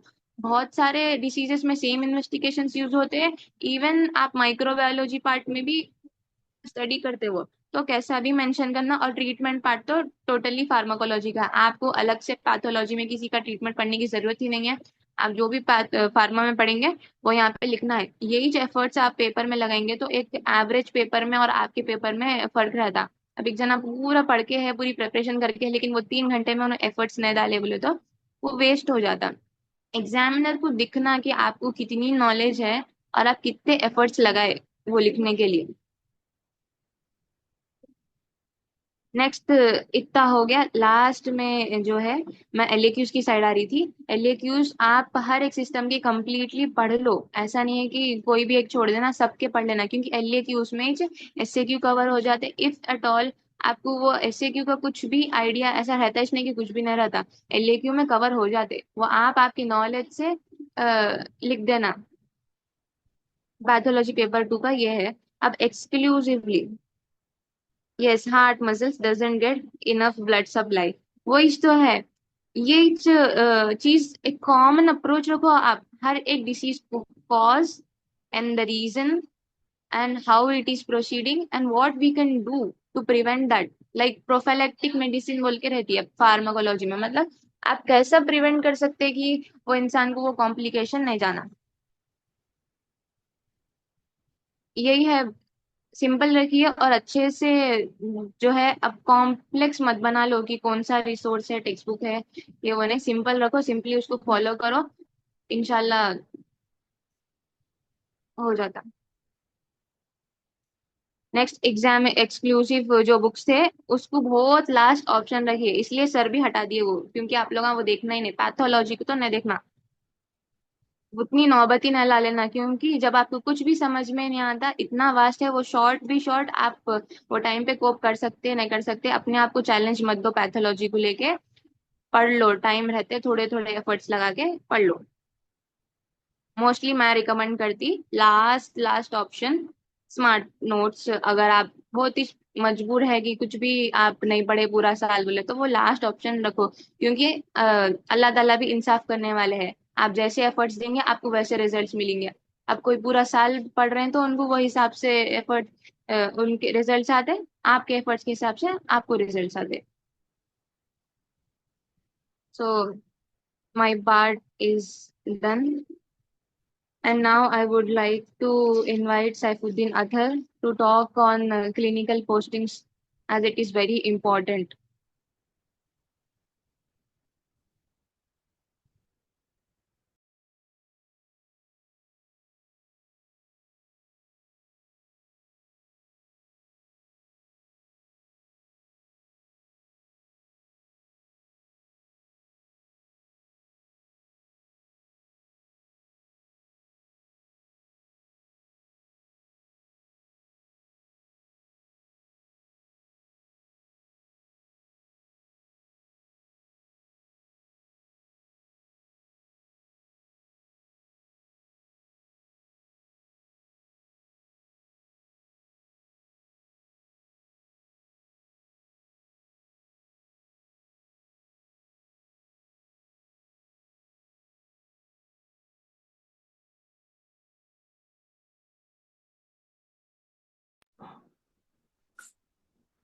Hello, Assalamu alaikum. Am I audible? Let me know in the chat if I am audible. Everything's green, and the text notebook is clear or not.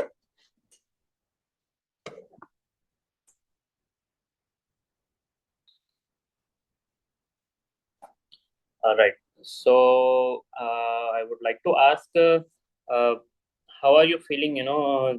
There is a broad shift from college side, from your lecture hall to just go to hospital, stepping into wards, और क्या है आपके demo rooms जो भी है जहाँ पे class होते हैं, they also call you to they also they also call you to OP. You will actually see the patient. So how do you all feel about that? Just let me know. Okay, dizzy is one thing, because they are making you stand for minimum of 1 or 2 hours, right? Put some inputs. कैसा दिख रहा है आप लोगों को actually hospital में step करके? 1 साल से अपन क्या है कॉलेज की बिल्डिंग में थे।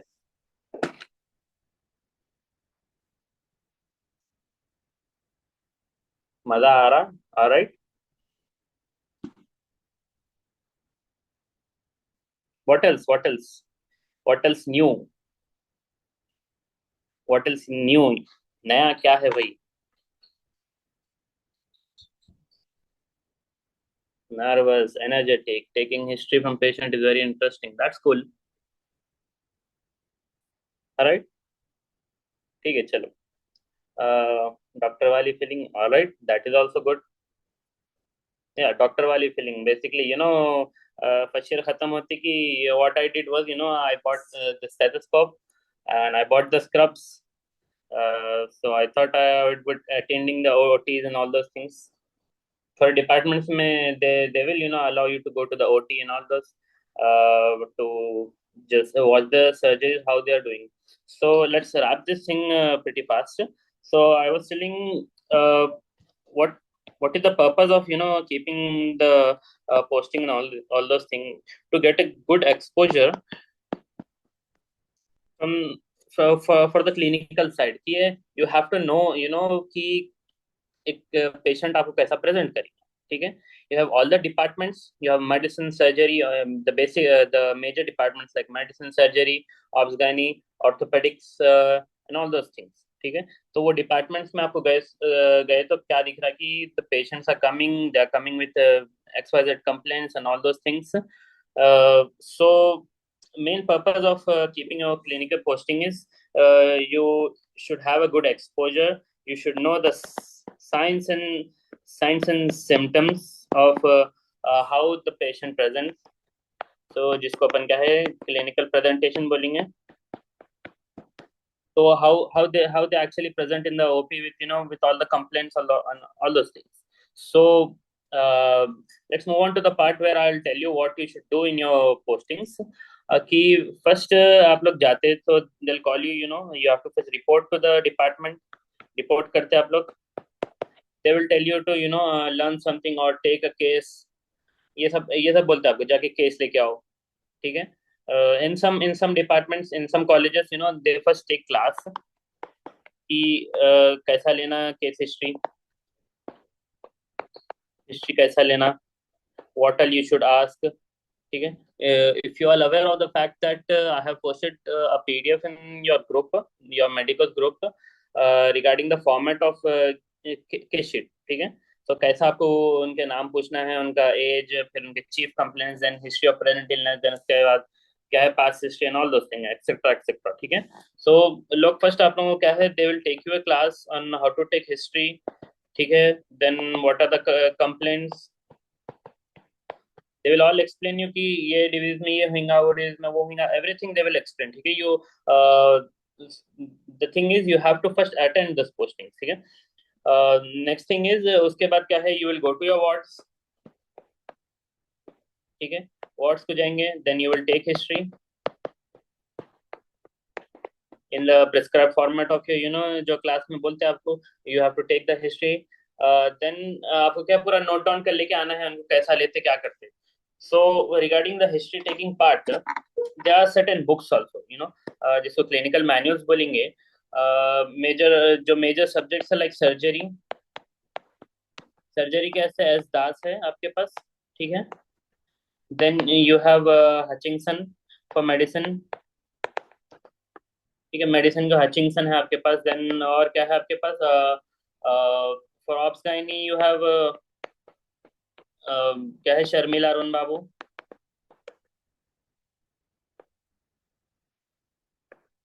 you have Sharmila Arun Babu for obs gynae. Or what else we have left, you can use SDAS for ortho also.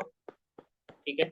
You have all the joints examination, knee joint examination, shoulder joint examination, hip joint जो भी है वो सब SDAS में आपको लिखे हुआ रहेगा. And it's a very pretty amazing book.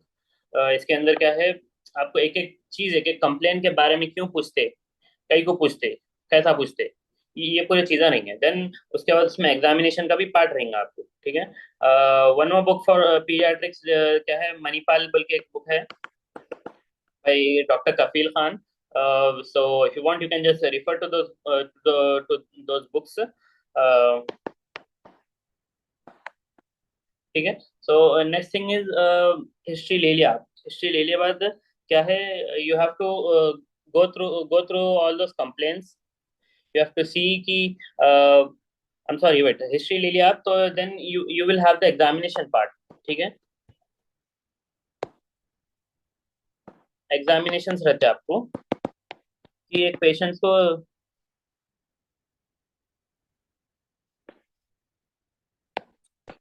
एक पेशेंट को आप क्या है, कौन से टेस्ट करेंगे आपको. For example you have a hernia patient. ठीक है. What all in general surgery you have a hernia patient, so how do you examine this patient. ठीक है. There are certain tests which is called deep ring occlusion test. There is cough reflex, और क्या है जो जो आपकी क्या है जो बल्जिंग जो स्वेलिंग रहेंगे वो कैसे टाइप की स्वेलिंग है, ये पूरे जो एग्जामिनेशन से आपके क्लिनिकल मैनुअल्स में मिल जाएंगे आपको, ठीक है। In clinical manuals you will get to know all those examinations कि कब कैसा करना, क्या करना, what is Thompson test, what is deep ring occlusion test, etc etc, सब क्या होते आपके क्या है क्लिनिकल मैनुअल में रहेंगे आपको, ठीक है। सो what else you can do is जब आप हिस्ट्री लेते, हिस्ट्री लेने के टाइम पे you take the manual along with you, then you also have the pro forma, right? तो फार्मा भी है, ठीक है। तो आप जो जो भी नोट कर रहे, जो भी पूछ रहे आप, वो मैनुअल में देखो, ठीक है। और what else you need to ask and what all you have to note down, वो पूरा मैनुअल में रहेगा। उसके बाद आप क्या है नोट कर लो पूरी चीज़ों बुक में, ठीक है। और जो भी केस बुक है आपकी, वो सब चीज़ें क्या है आप लोग नोट कर लेके, then you have to go back to your departments to and क्या बोलते सो उनसे फर्दर जो भी एक्सप्लेन करेंगे वो लोग कि और क्या बोलते थे ये पेशेंट और क्या चीज़ों से प्रेजेंट कर सकता, कि इनका ट्रीटमेंट क्या करेंगे अपन, व्हाट एग्जामिनेशन में और फाइंडिंग्स क्या आएंगे। So these are all the things which you need to cover. Then one more thing regarding postings is कि आप पढ़े कि एक पेशेंट टेंडरनेस से आता, ठीक है। There is a tenderness for some patient, ठीक है। For example you have hepatitis, ठीक है। The patient will present with upper right quadrant of abdomen, वो पेन टेंडरनेस रहेंगे इसको। How do you know what is tenderness, ठीक है। What is tenderness कैसा मालूम आपको? सो यू ऑल नो दबाए तो दर्द होगा, दिस इज कॉल्ड टेंडरनेस। ये आपको अब तक मालूम है, लेकिन जब you will see practically with your own eyes, when you see practically with your own eyes you will get to know कि हाँ ये टेंडरनेस है, ये ऐसा रहेगा और पेशेंट ऐसा प्रेजेंट करेगा, ठीक है। फिर वो टेंडरनेस के अलग अलग टाइप्स रहते हैं, ठीक है। दिस ऑल थिंग्स क्या है you will get to know when you go into the wards. Then there are other things like palmar erythema रहेगा, ठीक है। हेपेटाइटिस में के ठीक है, पाल्मर एरिथमा रहेगा, ये आप खाली नोट्स में पढ़ लिए, लेकिन एक्चुअली जब देखेंगे, जब आपको क्या है प्रैक्टिकल नॉलेज आएंगी आपकी, हाँ चलो पेशेंट ऐसा प्रेजेंट करेगा तो this is palmar erythema, hepatitis में ये सब चीजें रहेंगे। So you'll finally you'll get to your diagnosis, ठीक है। So these are all the things which you need to cover in your clinical posting. So next thing is I have covered all manuals. I have covered case history things, and I have covered the departments and all those things. One more thing you can do is you are reading some disease like TB, ठीक है।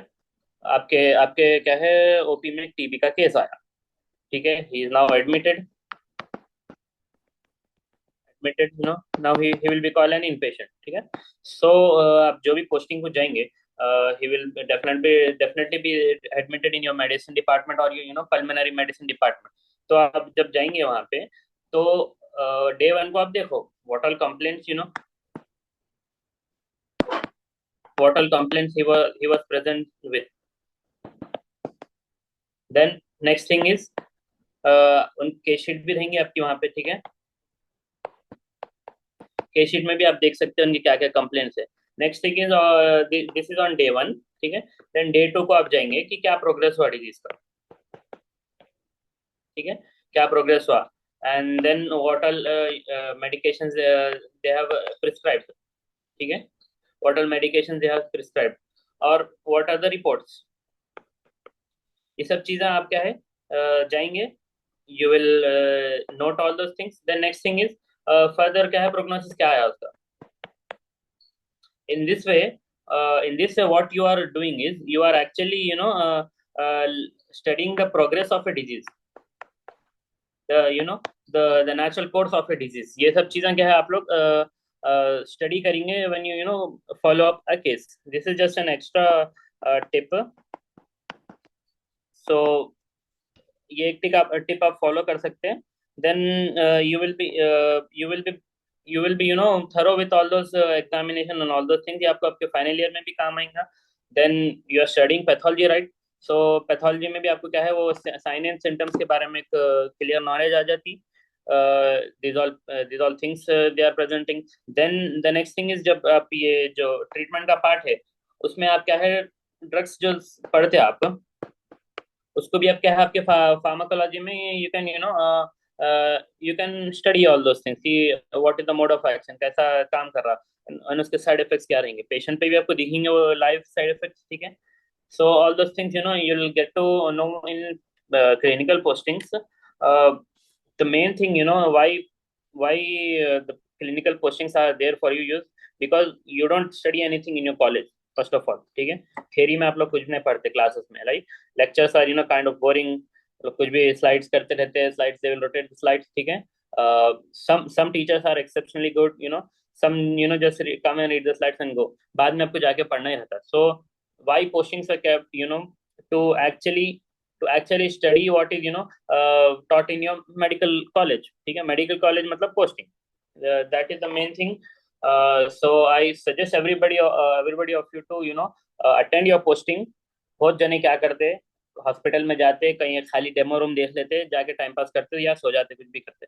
So what you all should do is attend your posting. जो भी classes हो attend करो, बातें करते थोड़ा लगा, ठीक है. लेक्चर थोड़े बातें करती है, कहीं को नहीं आ रहा, कहीं को नहीं आ रहा, सुन के लाइट लेने का रहता उनको, ठीक है. सो अटेंड करो posting, study study the topics, ठीक है.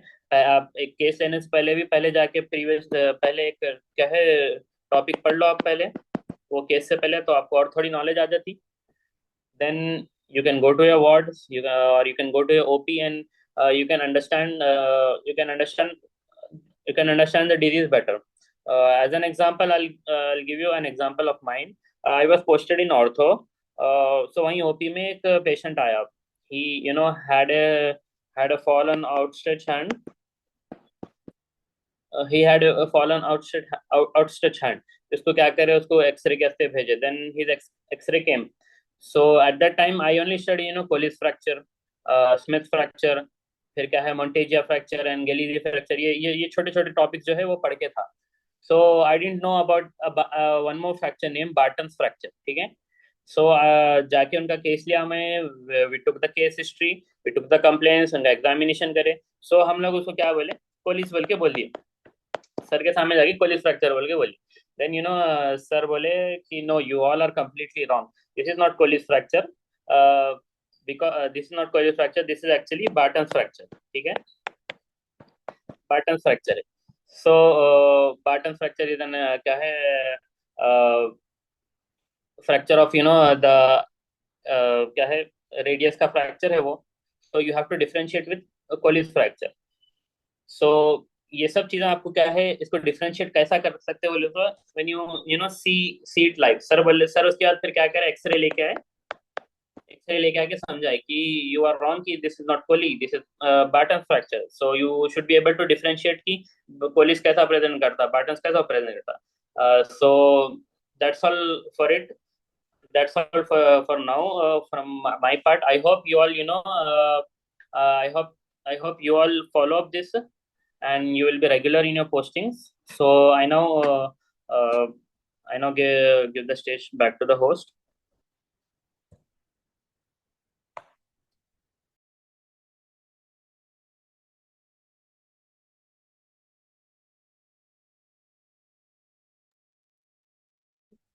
Jazakallah khair, Saifuddin sir. Next is I would like to invite Sayyida Fariha Tabassum to give a detailed introduction to IMSA and how can you be a part of it.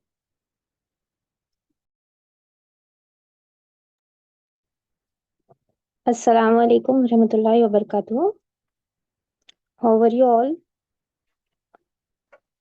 Okay, so this is Sayada Faria Tabassum. I am from 2K20 batch, Shadan Institute of Medical Science. So I hope you all got intense clarity on all second year subjects with amazing speakers who put all their efforts to help you. I don't take much of your time. I will start with the introduction to IMSA. At the end of IMSA introduction, you all will get clarity and cleared all your doubts regarding IMSA, who are organizing this online session. After this, you will have question and answer session. I will appreciate your patience throughout the session. Okay, let's start with IMSA introduction. IMSA stands for Initiative of Medicos for Service and Academics. It is a non-profit initiative taken by Medicos all over the Telangana with an aim to create unified platform for medical students working towards self-improvement and upliftment of the society and the divine guidance of Islam. What is the purpose or need for IMSA? So, with the sole purpose to please Almighty Allah. We should all have sole purpose. What we are doing should be to please Almighty Allah. So, in IMSA, there are something that works on wide aspects ranging from like academics, tarbiyat and personality development, and social service, all under the divine guidance of Islam. This is a basic difference between all other organization and with IMSA, that all our works will be under the divine guidance of Islam. So let's embark on a journey to strengthen our iman, elevate our skills, and serve humanity with compassion. So coming to aims and objectives of IMSA, it provide an Islamic orientation to study and practice medicine. This is the main and important motto that we are dealing with medicine should be under the Islamic orientation. Second is to provide an environment for educational guidance and holistic development of medicos and preparing medicos for greater contribution to the society. Coming to membership, any Muslim medico student studying Telangana can take the benefits of its membership. So I request everyone to join the membership. Anis has put the link to become a membership. So let's go in the introduction of several committees at IMSA. First of all, Committee of Academics. This is a session which was organized by IMSA committee, Academics Committee. So Academics Committee, it's an initiative to gather people having similar objectives, where we have created a platform for all to help, encourage, and grow together in the fields of academics. So these are the plans in the academic committee, like UG guidance for university exam, like we are giving now, and even with NEET PG resources and study groups are already there. And IMSA USMLE committee is also there with aspirants and step 1 pass doctors and step 1 pass doctors and US doctors group. And coming to PLAB community, we have recently organized an PLAB guidance session in which PLAB doctors guided the students how to approach PLAB and all. And next, coming to interns and doctors community, we have separate interns and doctors group with interns and practicing doctors, so that any queries from interns on cases like diagnosis, management will be taken care by our doctors by helping in the department specifically. So these are the communities of interns and doctors group with separate departments. This is exclusively for IMSA registered members. Now coming to the second committee of Tarbiyah. In this committee, IMSA want to inculcate the qualities of communication skills like ethics and leadership, networking through an Islamic perspective. It's very important to become a better doctor and a better Muslim. So in this community, we will focus on this. So in yearly plans, we have like online Quranic study circle is already going on twice monthly, and offline one day Talim wa Tarbiyat program will be organized, and online and offline Siratun Nabi programs will be organized. Offline personality development and workshops will be organized. Now coming to social service community, in this all the medical students that we are not only engaged in studying in medicine. It's all we also have some extracurricular activities, so we need to focus on it, so we can benefit from the social service committee, which forms the basis of this committee is that it aims at enhancing human well-being and elevating poverty, oppression, and other forms of social injustice. Through our projects, we want to improve a sense of responsibility in us as humans towards humanity. What are the way activities for social service community was recently we have madrasa visit in Mehboob Nagar, and we also have organized school visit in Tamris. And recently orphanage visit was also held, and old age home visit, blind school visit, donation drives, health awareness talks, and medical health camp were also done. Next, coming to creative and designing team, as you all know, designing and creativity might be some of their hobbies in before joining the MBBS. So we should continue with this, like from designing pamphlets, certificates, banner, logos to making captivating intros. We do all this. So in this platform, this will help you to set your free artistic creativity side and make a difference one step at a time. Next is technical team. Like as you all know, in this artificial intelligence technology generation, we are also encouraging students to practice technical how to create a YouTube account, how to upload a video on YouTube, like how to generate certificates, etc. This let's go with previous events at IMSA. So our previous events were state level hunger drive, Madarsa health camp, orphanage health camp, winter blanket drive, World's Braille's Day, Ramzan ration kit donation drive, orphanage donation drive, DARE and IMSA guidance session and orientation session for UGs, orphanage visit in Ramzan, and Ramzan study circle. These are the some of the pictures of the recent events. Let's go quickly. We will share this PPT in the group. So these are some of the pictures of our recent event. Winter blanket.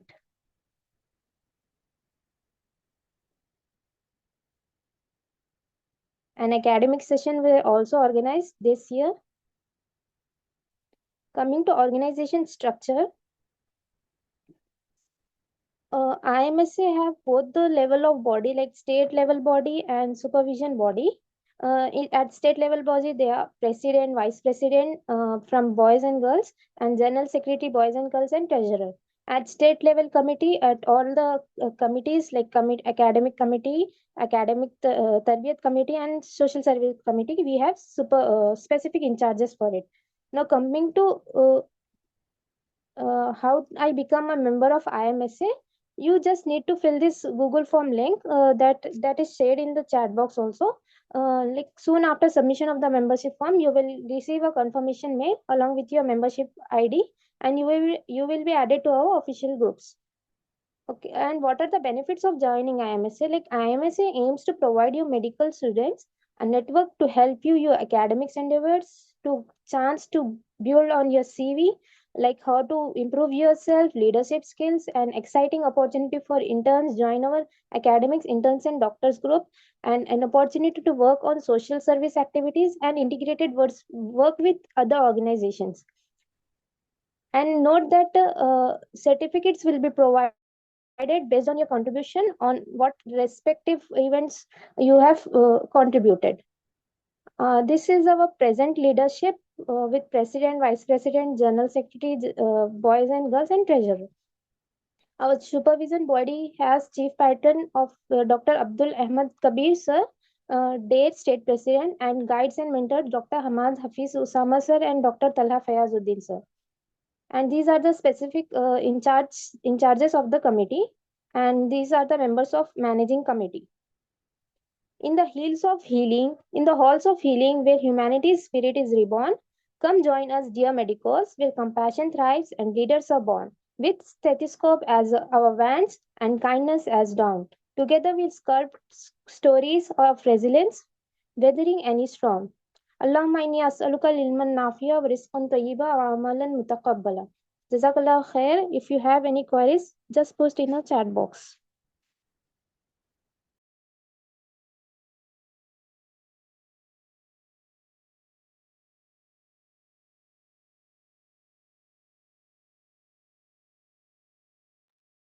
Okay. Jazakallah khair, Priya ma'am.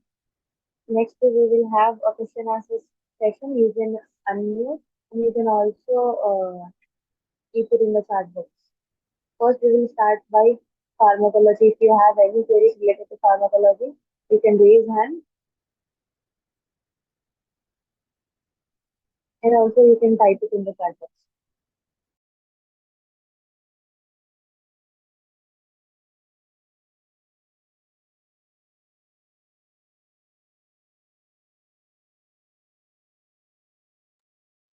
Okay, I'm going to read these questions. Are we having next or need PG? So I would like to invite Mohammed Salman to answer this question.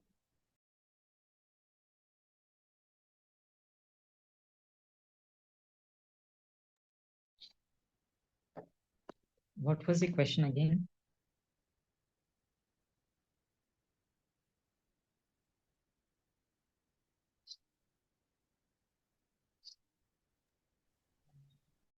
Do they have need PG or next?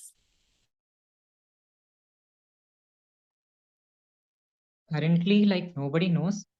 For the 23 batch, everybody is expecting that they are going to have next mostly, because until then maybe the NMC, looking at the current situation, ऐसा लग रहा कि NMC पक्का fix है कैसा भी NEET PG लगाना बोल के. So बोल रहे कि if not 21 batch, then maybe from 23 batch onwards, they might start need next exam. So you guys just be prepared.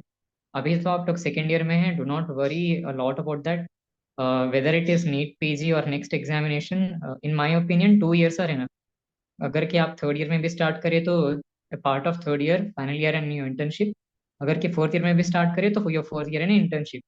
2 years are more than enough to crack any kind of competitive exam in my opinion. और तब तक कि मे भी इंशाल्लाह आपको confirmation आ जाती. अभी के लिए तो nobody is sure. I don't think that even NMC is sure. तो अभी के लिए आप लोग स्ट्रेस मत लो. अंटिल यू लाइक जब तक कि आप लोग फाइनल ईयर्स में जाते हैं, मोस्टली इंशाल्लाह like the NMC will solve of its problem.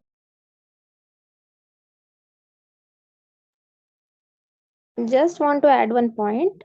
Like next रहो या नीट पीजी रहो, you all need to prepare yourself. Like अभी से आप start करें in clearing your concepts. आप जो भी पढ़ रहे हो उसमें concepts clear कर लिए तो it will be easy. Like जब आप नीट पीजी या नेक्स्ट का जो भी नोटिफिकेशन आएगा, सिर्फ जब आपको एग्जाम स्पेसिफिक बेस आपको पढ़ना पड़ेगा. लेकिन अभी के लिए आप लोग इंस्टेड ऑफ रेटिफाइंग, आप लोग अपने कॉन्सेप्ट्स क्लियर करने पर फोकस करिए.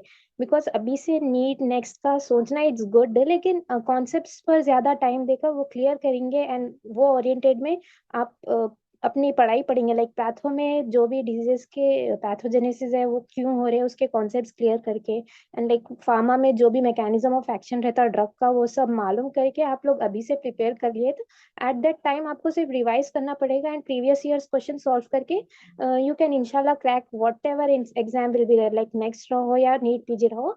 बस आपको अभी से बेसिक कॉन्सेप्ट्स बिल्ड करने पर फोकस करिए. Okay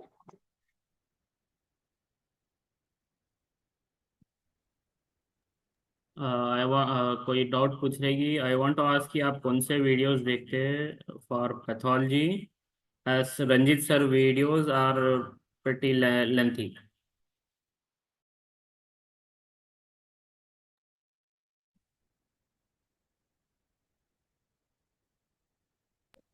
I'd like to answer that. You can refer to Dr. Preeti Sharma anytime. उनके वीडियोस भी बहुत अच्छे हैं and she is a gold medalist in pathology, MD pathology. उनके वीडियोस बहुत अच्छे हैं, बहुत ज़्यादा क्रिस्प एंड कंसाइज है. एंड जैसे कि मैं बोला उनके सेशंस बहुत ज़्यादा इंटरेक्टिव रहते हैं, तो आपको बोर भी नहीं मारता. No matter how long the session is, आपको बोर नहीं मारता. और else you can also refer to doctor Priyanka Sachdev. जैसा कि ऑलरेडी स्पीकर बोले, doctor Priyanka Sachdev also has very good videos. बहुत सिंपल रहते हैं उनके एंड अर्शमोहन से रिलेटेड रहते हैं. आपके बेसिक जो भी डाउट्स है, आपके फाउंडेशनल कॉन्सेप्ट्स है, जो भी इंशाल्लाह maybe after watching doctor Priyanka Sachdev maybe आपके फाउंडेशंस क्लियर हो जाते हैं. You can refer to that.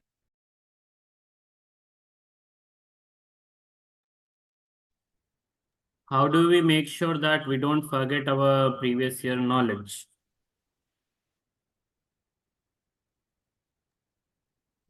I would like to answer that question. Okay तो एक कॉमन टाइम रख लेना आप लोग. जो भी इम्पोर्टेंट चीज़ें हैं जो प्रीवियस ईयर की नॉलेज आपको ये ईयर में काम आ रही है, वो चीजों को रिवाइज करने के लिए वीकली या मंथली आप वक्त निकालना। आपके जो भी शॉर्ट नोट्स थे या फिर जो भी पीवाई क्यूज बहुत इंपॉर्टेंट थे, उस पे जाके आप उसको पढ़ते रहे थोड़े थोड़े टाइम में, तो वो रिटेन होते रहता है। और दूसरी चीज, सिर्फ बुक से नहीं, अब आप लोग क्लिनिकल साइड पे शिफ्ट हो गए ना, आप जब हॉस्पिटल को जाएंगे, तब वो चीजों में जितना आप क्यूरियस रहेंगे, जितना आप छोटी से छोटी डिटेल को नोट करेंगे, वो डाउट्स रह के बाद आप पढ़ने से जो चीज याद रखेंगे ना, वो वहां पे आपको कभी ना भूलते, पूरी लाइफ आपको याद रहते वो चीजें। तो पहले मेकआउट करो कि कौन सी चीज इंपॉर्टेंट है और किसको अपने को रिवाइज करते ही रहना है। सब तो जाके अपन नहीं पढ़ सकते और याद नहीं रख सकते।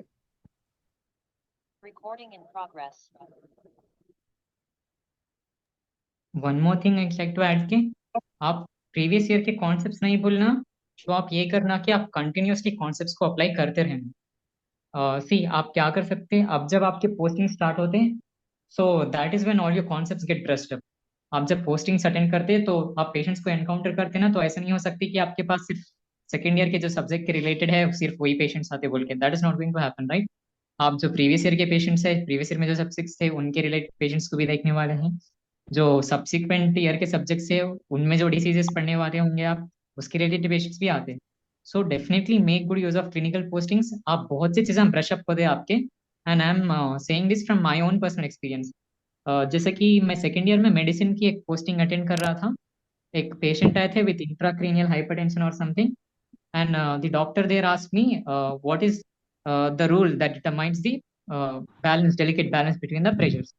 अगर कि आप सीएनएस फिजियोलॉजी पढ़े या फिर ब्लड सर्कुलेटरी सिस्टम पढ़े, mainly the students who have studied from GK पर, वहाँ पे एक प्रिंसिपल रहता आपको कि मॉनरो केनली डॉक्ट्राइन प्रिंसिपल बोल के। मॉनरो केनली डॉक्ट्राइन एक प्रिंसिपल रहता विच स्टेट्स दैट क्योंकि क्रेनियम एक स्कल एक हार्ड बोनी स्ट्रक्चर है, एक्सपैंड नहीं हो सकता। उसी में आपका सीएसएफ भी है, उसी में आपका ब्रेन भी है जो कि रिजिड है, ब्रेन भी कंप्रेस नहीं हो सकता। एंड ब्रेन के अराउंड बहुत सारे ब्लड वेजल्स है, आर्टरीज हो गए, वेन्स हो गए। तो मॉनरो केली डॉक्ट्रिन ये स्टेट करता कि अगर कि आपका हाइड्रोसेफेलस हो गया, दैट इज अगर कि आपका सीएसएफ वॉल्यूम एक्सपैंड हो गया, या फिर ब्रेन एडिमा हो गया, ब्रेन एक्सपैंड हो गया, या फिर आपका हाइपरटेंशन हो गया, ब्लड वेजल्स की वॉल्यूम एक्सपैंड होगी, तो with in that close compartment अगर कि कोई भी तीनों में से एक्सपैंड हो रहा तो दूसरों के ऊपर प्रेशर एक्सर्ट करता और something like that. This is Monro Kellie doctrine. ये उतना इंपॉर्टेंट भी नहीं है, प्रैक्टिस के लिए इंपॉर्टेंट है। मैं बस एक बार जी के पाल में देखा था और मैं उसको अटेंशन भी नहीं पे करा था, लेकिन जैसे ही मेरे को क्लिनिकल पोस्टिंग्स में उन्होंने डाउट पूछे, मैं क्विकली आंसर कर दिया और उन्होंने बहुत ज्यादा इंप्रेस हो गए थे। उन्होंने बोले कि हाँ एग्जैक्टली यही मॉनलो के लिए डॉक्ट्राइन का प्रिंसिपल। तो जब आप जाते पोस्टिंग्स अटेंड करते या फिर अपने फ्रेंड्स के साथ आप केसेस डिस्कस करते, तो it is highly likely that जो भी आपके कॉन्सेप्ट्स है सारे ब्रश अप हो जाते हैं। And like I said, clinical postings are going to refine you. आप अभी क्रूड फॉर्म में हैं, आपको इतना ज्यादा रिफाइन कर देते हैं, आपकी थियरी रिवाइज हो जाती, अप्लाई आप रियल लाइफ में अप्लाई कर सकते हैं, बहुत सी नई चीजें सीखते, स्किल सीखते, like nothing the experience that you gain from clinical postings कुछ भी रिप्लेस नहीं कर सकता। So please make sure that you use it very wisely. Clinical postings में एवरीडे अटेंड करना पॉसिबल नहीं है, लेकिन जब भी हो सका आपका अटेंड करो। Hope that helps. There is one more doubt that should we take any subscription like Marrow or Prepladder or any other online source, or just YouTube videos are enough? Anybody like to answer this? For as of second year on YouTube पे आपको free resources मिल जाते हैं, and I shared all the links of all the videos of all chapters in the group. आप वो refer कर ले सकते हैं, इंशाल्लाह इट विल बी हेल्प। अगर आप अफोर्ड कर सकते हैं लेना, तो स्पेसिफिक ईयर्स के लिए स्पेसिफिक प्लेटफॉर्म्स थोड़े अच्छे हैं, लाइक सेरिबेलम है, मैरो है, प्रेपलैडर है। मैरो ये लाइक थर्ड ईयर और फाइनल ईयर के लिए अच्छा है, सेकेंड ईयर के लिए उतना अच्छा नहीं है। सेकेंड ईयर के लिए ई गुरुकुल ले सकते हैं आप, या फिर अभी सेरिबेलम भी अच्छा चल रहा, और सेकेंड ईयर में रंजीत सर का व्हाट स्टार्ट, हाँ, पीडब्ल्यू मेडेट, ये वाला भी सेकेंड ईयर के लिए रिकमेंडेड है। तो अगर आप लोग अफोर्ड कर सकते हैं तो ले सकते हैं, और एल्स ऑनलाइन यूट्यूब पर सब अवेलेबल है free of cost. And one more question is, How can I handle my classmate who have unhealthy competition feelings towards me? देखिए, आपको कंपटीशन एज ऑफ यूनिवर्सिटी में नहीं रहता। यूनिवर्सिटी में आपको जस्ट पास स्कोरिंग करना रहता। आप जितनी मेहनत करेंगे आपको उतना स्कोरिंग एंड ऑल मिलता, but your competition will be at the level of PG exams. तो जब पीजी एग्जाम्स में जब कंपटीशन रहता, यू शुड सी के अपने पास कितना इम्प्रूवमेंट आ रहा। लाइक आप प्रीवियसली पीवाईक्यू सॉल्व कर रहे थे एंड नेक्स्ट आगे जो पीवाईक्यू सॉल्व करेंगे उससे आप अपने आप से कंपटीशन देख लीजिए कि मैं कितना इम्प्रूव कर रही हूँ, रादर देन सब जो आपके फ्रेंड्स एंड ऑल है उन लोग पर फोकस करने से ज्यादा अपने आप पर फोकस करके आप अपने को इम्प्रूव करने की कोशिश करिए।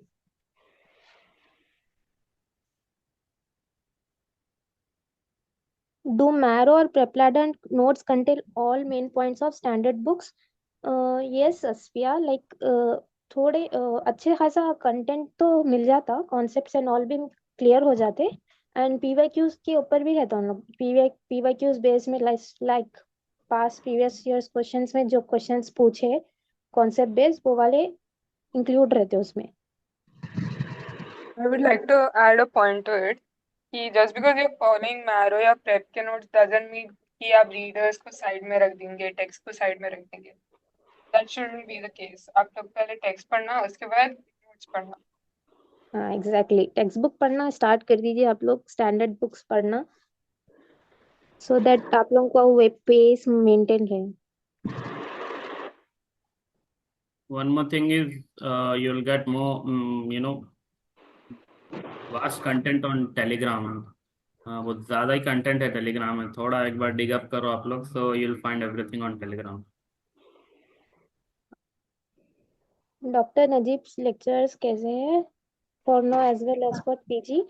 If you are want to watch doctor Najeeb lectures, do it right now, क्योंकि PG के टाइम पर डॉक्टर नजीब के लेक्चर्स आर कॉन्सेप्चुअल, बहुत अच्छे से कॉन्सेप्ट देते सर, तो आप अभी के लिए यूज कर ले सकते। नीट पीजी के टाइम पे मतलब प्रीवियस ईयर्स क्वेश्चंस की तरफ जाते ना अपन यूजुअली सॉल्व करने के लिए, तो जब एंड टाइम पर करना थोड़ा रिस्की है, थोड़ा टाइम ज्यादा देना पड़ता आपको, स्टिल आप अब से कर लिए तो बेटर रहता for clearing all your concepts. क्या हुआ रे?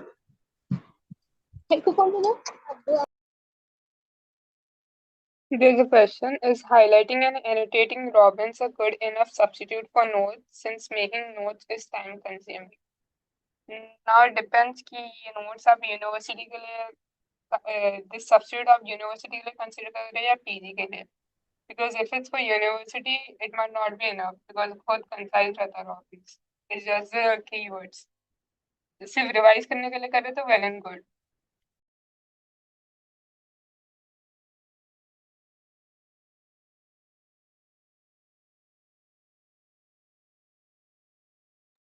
How can we cover our first year topics? They're saying that they have become serious just before exams, so they're having just 25% knowledge about the topic.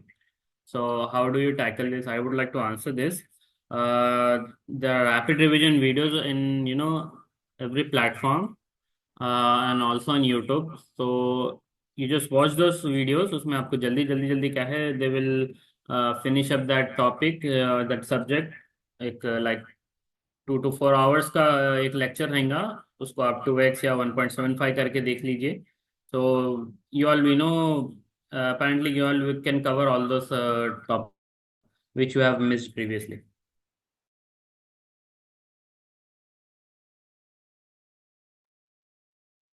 Okay, next somebody was asking FMT कैसा पढ़ना और SPM, ये जो third year के subjects है जिससे classes अभी से स्टार्ट हो जाते, उसका कैसा हम लोग पढ़ना, ये क्वेश्चन का आंसर इब्तिसाम दे सकते तो बोलिए।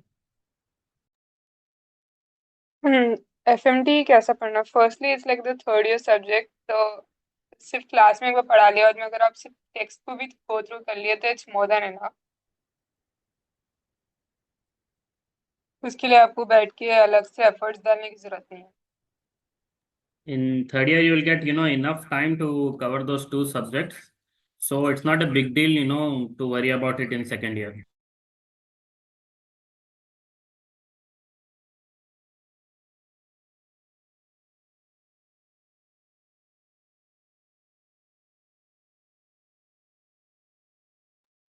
Okay, I would like to conclude this session.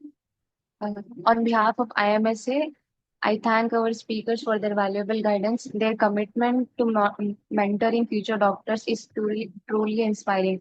I thank IMSA for organizing this online session. Thank you all the participants for joining. Jazakallah khair. May Allah subhanahu wa ta'ala grant us success. Ameen. Subhanallahi wa bihamdihi. Subhanakallahumma wa bihamdika. Wa tabarak ismuka wa ta'ala jadduka wa la ilaha ghayruk.